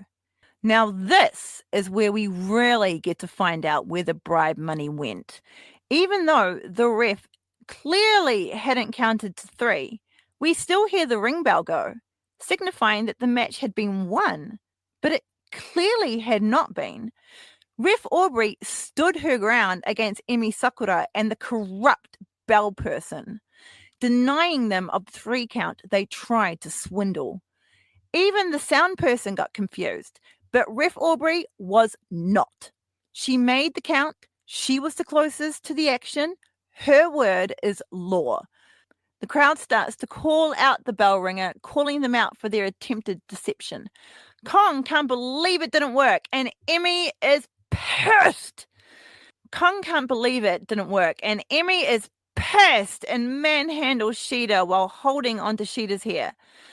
Kong signals to Emi Sakura to hold Shida ready as Kong winds up for a spinning back fist. Shida sacrifices some hair and ducks out of the way, causing Kong to hit Emi instead. Riha flies at Kong, taking her out. Then Shida makes her final move and runs at Emi Sakura, catching her stiff with the tamashi. 1, 2, 3, and now we have our victors. Hikaru Shida, Ryo Mizunami, and Riho actually win the match. I had totally forgot that had happened in that pay-per-view. And like I said before, that was what I had thought had happened at the next pay-per-view. That is also what made Ref Aubrey legendary. From that moment onwards, she was over as fuck with the crowd and has gotten the respect from every single sicko. And we fucking love her. From that was the moment. We were all like, fuck, like that could have fucked up that finish. But because Ref Aubrey like stayed stern and like was like, no, this is not happening. The crowd actually could feel that from her. They weren't like completely distracted by their own participation and fucking saying that this is bullshit.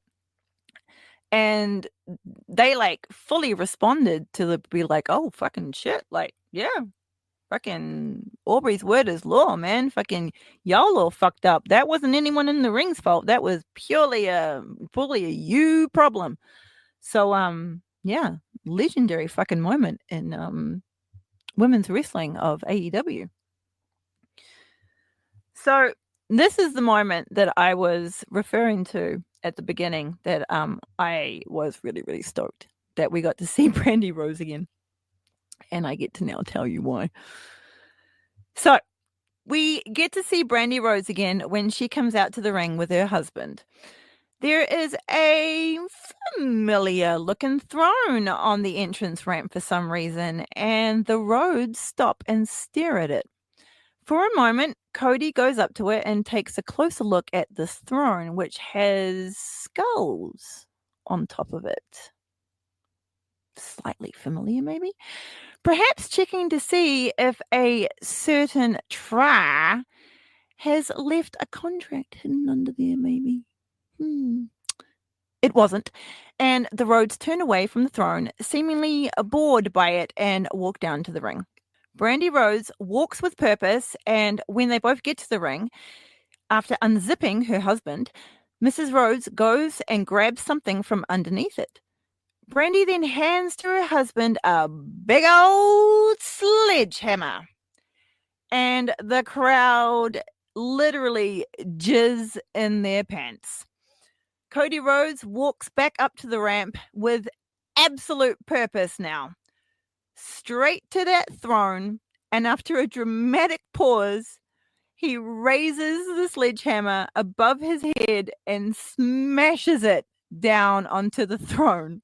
The crowd goes fucking wild, and there is nothing cryptic about that at all. Dustin Rhodes then comes down to the ring, and the brothers proceed to have a fantastic fucking fight. That fucking fight is legendary. It really, really fucking is.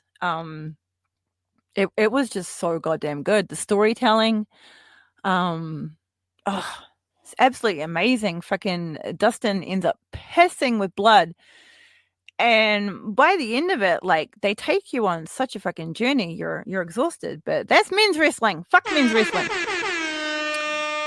But the whole fucking pay-per-view is at level 10, okay? It's really fucking good. One point during the match, though, Brandy did get involved while Dustin was blinded on the outside, and she takes him out with a nasty fucking spear because that was her little finishing move. But the ref totally saw it and told Mrs. Rose to get the fuck out of here. But she wasn't going anywhere.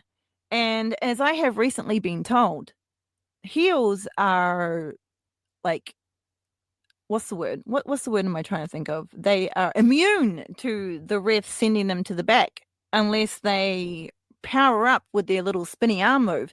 Then the heel is pushed to the back. But this particular ref, who I am not going to mention by name, doesn't do this for some reason. And Brandy ain't fucking going nowhere. She's like standing her ground. She's like smack talking the ref. She's like, fuck no. So a wild Diamond Dallas Page inserts himself into the situation, yoinks Brandy onto his shoulders, and takes her backstage. And that is the last that we see of Mrs. Rhodes in this pay-per-view.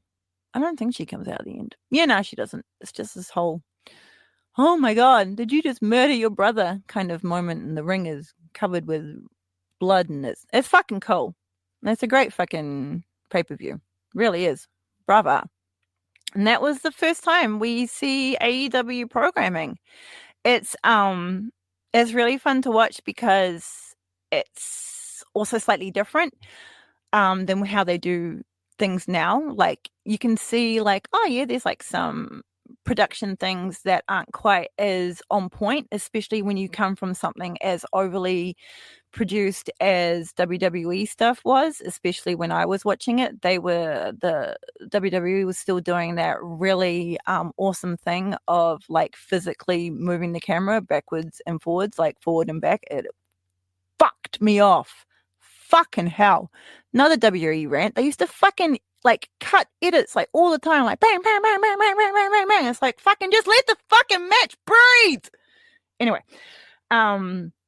so yeah, so it's been really awesome to watch AEW's production side also grow to what it fucking is now. Like, Jesus fucking Christ, the promo posters for like 2025 are just mwah. There are things of absolute fucking glory. Like the stuff that they made for the Toni Storm Mariah May match at Grand Slam Oz is fucking stunning. I think some of our sickos even got it for themselves. And I mean, I myself was also very, very tempted, but shipping works like a whore to get things over here, so I didn't. But don't be discouraged, AEW. Keep doing that, and then yeah, make them available for the sickos, even if it is for a limited time, because that shit's fucking cool. All right, we are now going to have a little chat about one of my favorite wrestlers of all time, Lita. When I first saw Lita in WWE, it was after she had done her stuff with sorry, what's his name again? Issa Rios, and they had done some really cool stuff with Eddie Guerrero and China, which I hadn't been aware of. So it was really fun to like look back and look at some of that stuff. They had a really cool little rivalry. This era is also my favorite era of China. I think I may have mentioned that before. I'm not too sure. But I fucking love her and Eddie Guerrero together. The way Eddie Guerrero like looks at China when they come out to the stage, like, oh my God, like get yourself a man who looks at you the way Eddie Guerrero looks at China. Like, that was his mamacita. That was just fucking wholesome as shit. And I loved it. I say wholesome as shit as he walks down in his fabulous Vagina t-shirt, which if anyone finds in the wild, please let me know, because I fucking need that in my life. But yeah, I mean, she was like, she looked great. she looked like she was having fun. They did really, really good work. And her and when her and Eddie and Lita and Eos kind of like teamed up together, I mean, that was like the opening for something that would have been really amazing. Like, I got fully distracted when I got to this part of like thinking, like, what kind of cool name would have Lita and China like been if they were like a tag team? And so I was thinking about it for a little bit, and I came up with like some for myself, some myself, I should say. And I also like put it out to Sickos and Sickos Club. By the way, sickosclub.com. Go and join the fun. They have some cool fucking shit over there. It's amazing. I love them. Shout out Sickos. Love you all. And I came up with leather luchadors from China's leather and Lita's background as a luchadora. I thought leather luchadoras would have been cool. And it kind of like rolls off the tongue a bit. Babes with the Power, I thought was cool. And one that kind of made me chuckle was Extreme Mamacitas. I also came up with a joke WWE piss take answer, because they're so shit at naming fucking tag teams when they put two wrestlers together. And I came up with something called the China and Lita Collective. Fucking lame as fuck. My wonderful sickos came up with some great stuff. We got Extreme Wonders mentioned twice. That was a real winner. The Lucha Girls, which I thought was sweet, though not really girls. They're very much women. The Ninth Wonders or the 10th Wonders. I thought the 10th Wonders would be a little bit more appropriate because, China is already the 9th Wonder. Adding Lita in there would, add a 10th, but then I guess they both would be, it'd be the 10th and 9th. Anyway, I'm thinking too much into it. And we also have, a cheeky one. And this is going to bring me to my parting rant later on after this, but we got Cheetah Girls. I don't need to explain more. And then we also got More Than Extreme, which I thought was cool because that adds in Lita's time with the Hardy Boys, and also China's theme tune, which was like More Than a Woman at some point when she was doing stuff against Ivory. So how? This brings me to what I want to talk about now. I originally wanted to waffle on about Lita's achievements and all this kind of stuff. I was going to mention a lot more about her coming into WWE. I did not realize that she had started her career as Angelica in CMLL. I thought that was really fucking cool. And I also didn't realize that she had been in ECW for a little while. It was someone from ECW who I don't mention that sent WWE like a little like promo reel of Lita's stuff, and they were like, fuck yeah. And they brought her over, which, is extremely smart because she blew my mind away. I had come back to wrestling when she was, I think, already with the Hardy Boys. And because I love the Hardy Boys, having like a Hardy Boy-esque like woman with them was just like fucking heaven to me.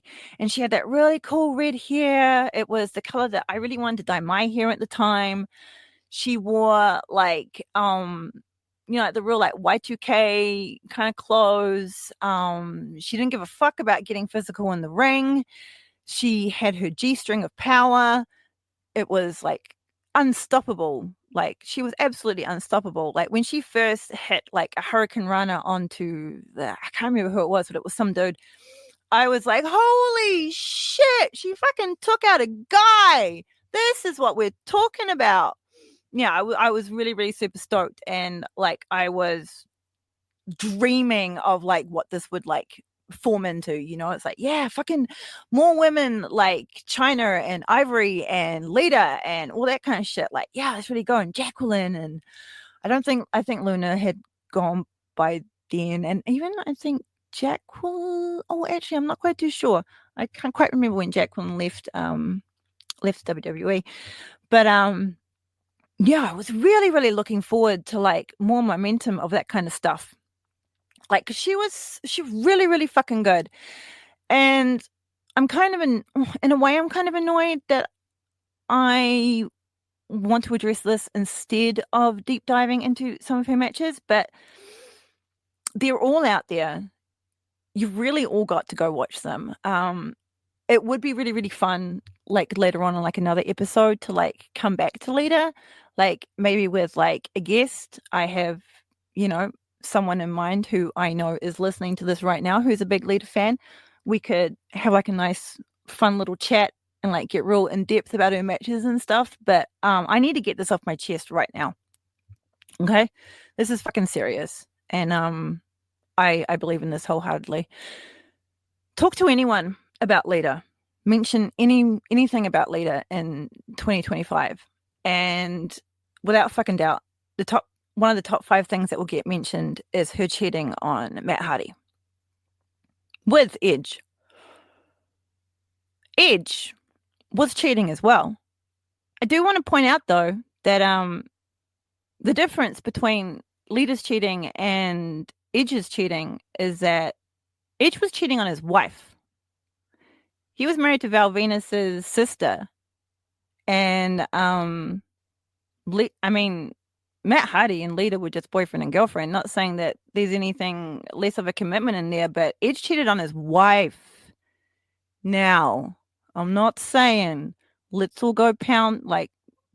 Yeah, let's not go all pound on Cope, because that was also, you know, but let's just keep that in mind, okay? Not saying that makes anything any better, because cheating is a fucking cunt hole thing to do.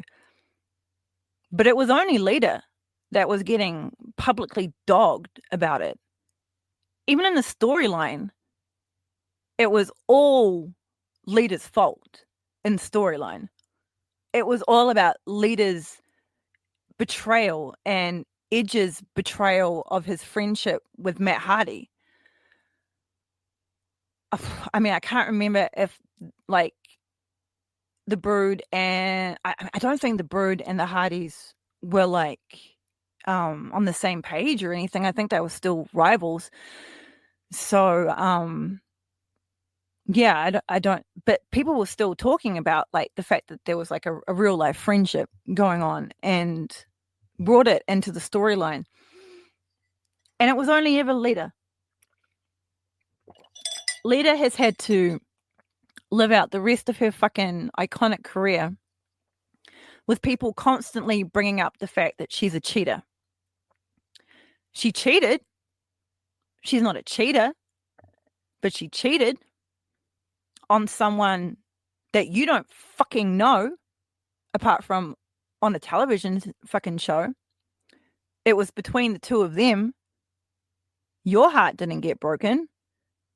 Why are you feeling so good about dogging Lita and calling her a slut, yet Edge got away completely scot-free? Not saying that dogging on people is something that you have to do. I am trying to clearly state the double-sidedness of this bullshit.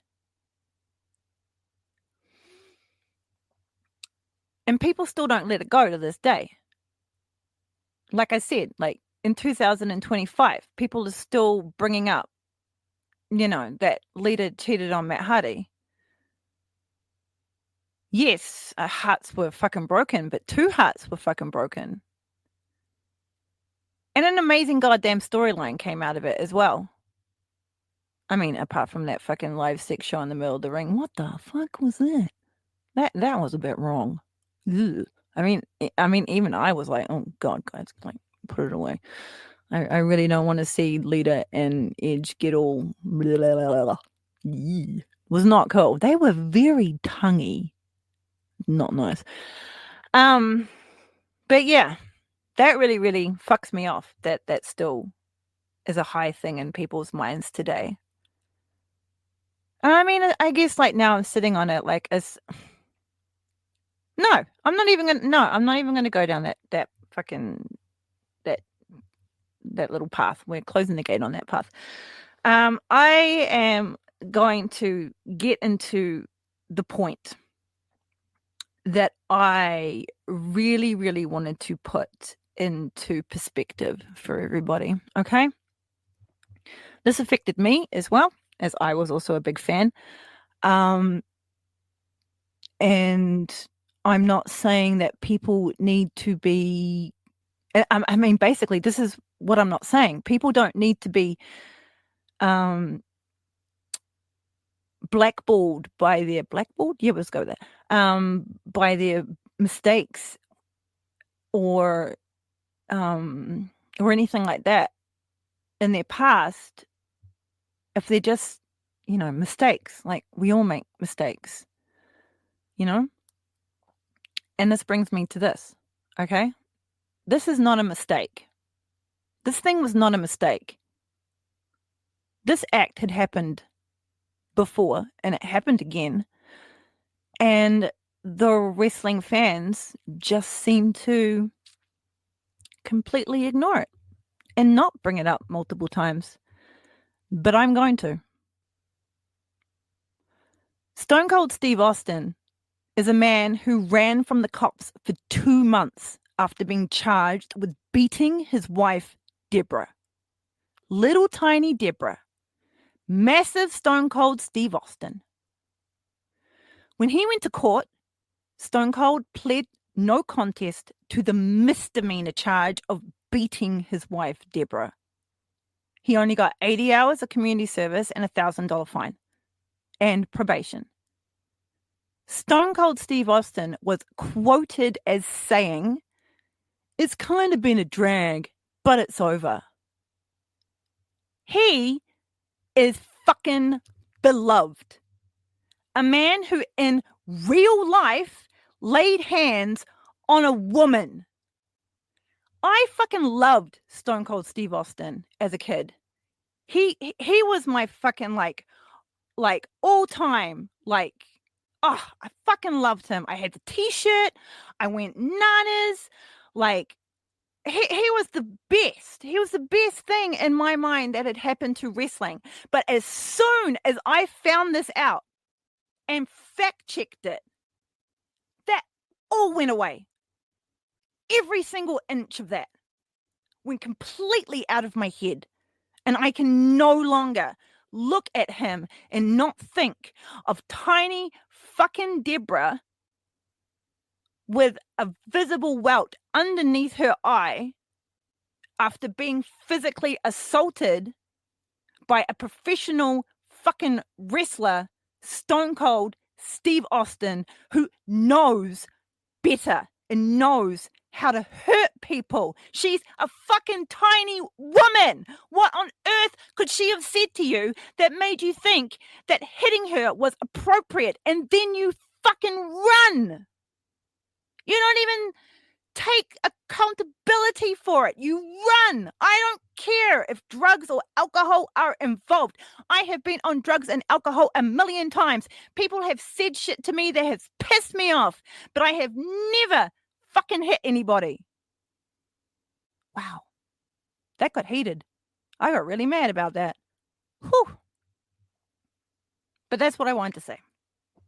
I'm sorry to leave this on a serious note, but that really does piss me off. And I'm here to talk about the women of wrestling. And I wanted to talk about the injustices of the women of wrestling, especially to the women of wrestling from back in the Attitude Era and beyond, before, and all that kind of shit. So yeah, that's all I have to say about that. Like I said, I would love to come back to Lita and talk about all of her awesome achievements and stuff. And we will, now that I've got that out of the way. I just really wanted to make that a fucking, I just really wanted to make that point clear that I will not be standing for any more fucking double standards of this. That just won't be appropriate here. If you have different opinions, that's up to you, but no, this is what I think of you. I'm allowed to think of you that way, just like you're allowed to think about anything your way, but know that I think you're a sack of shit. Like, really? Okay? Okay. We'll lighten the mood up a little bit now.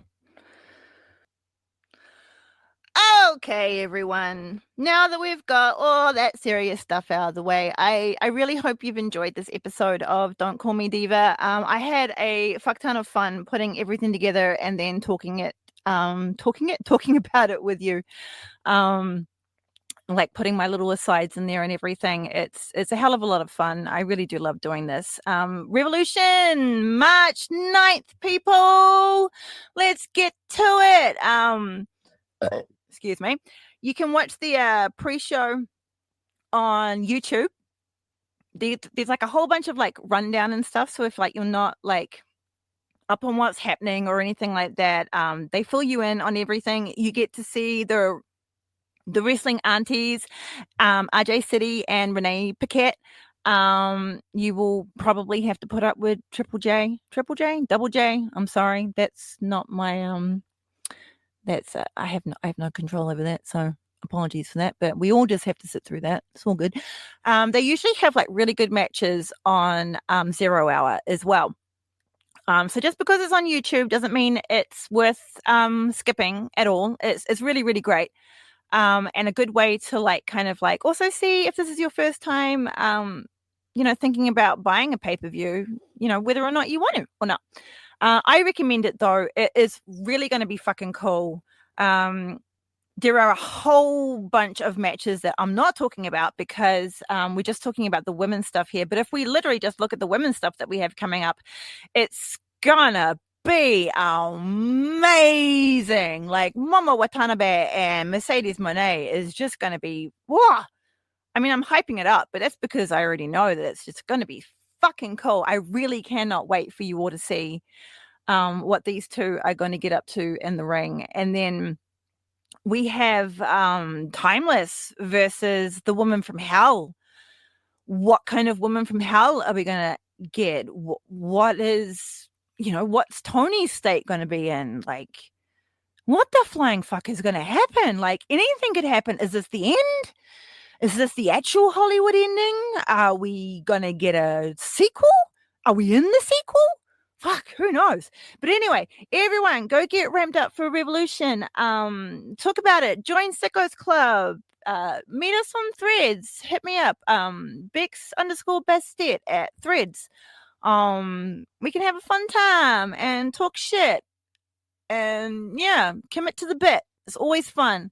Enjoy. I'll see you next week. And coming up, people, we have an exciting little interview coming up. So keep your little ears out for that one. So goodbye, everyone. See you next time and take care.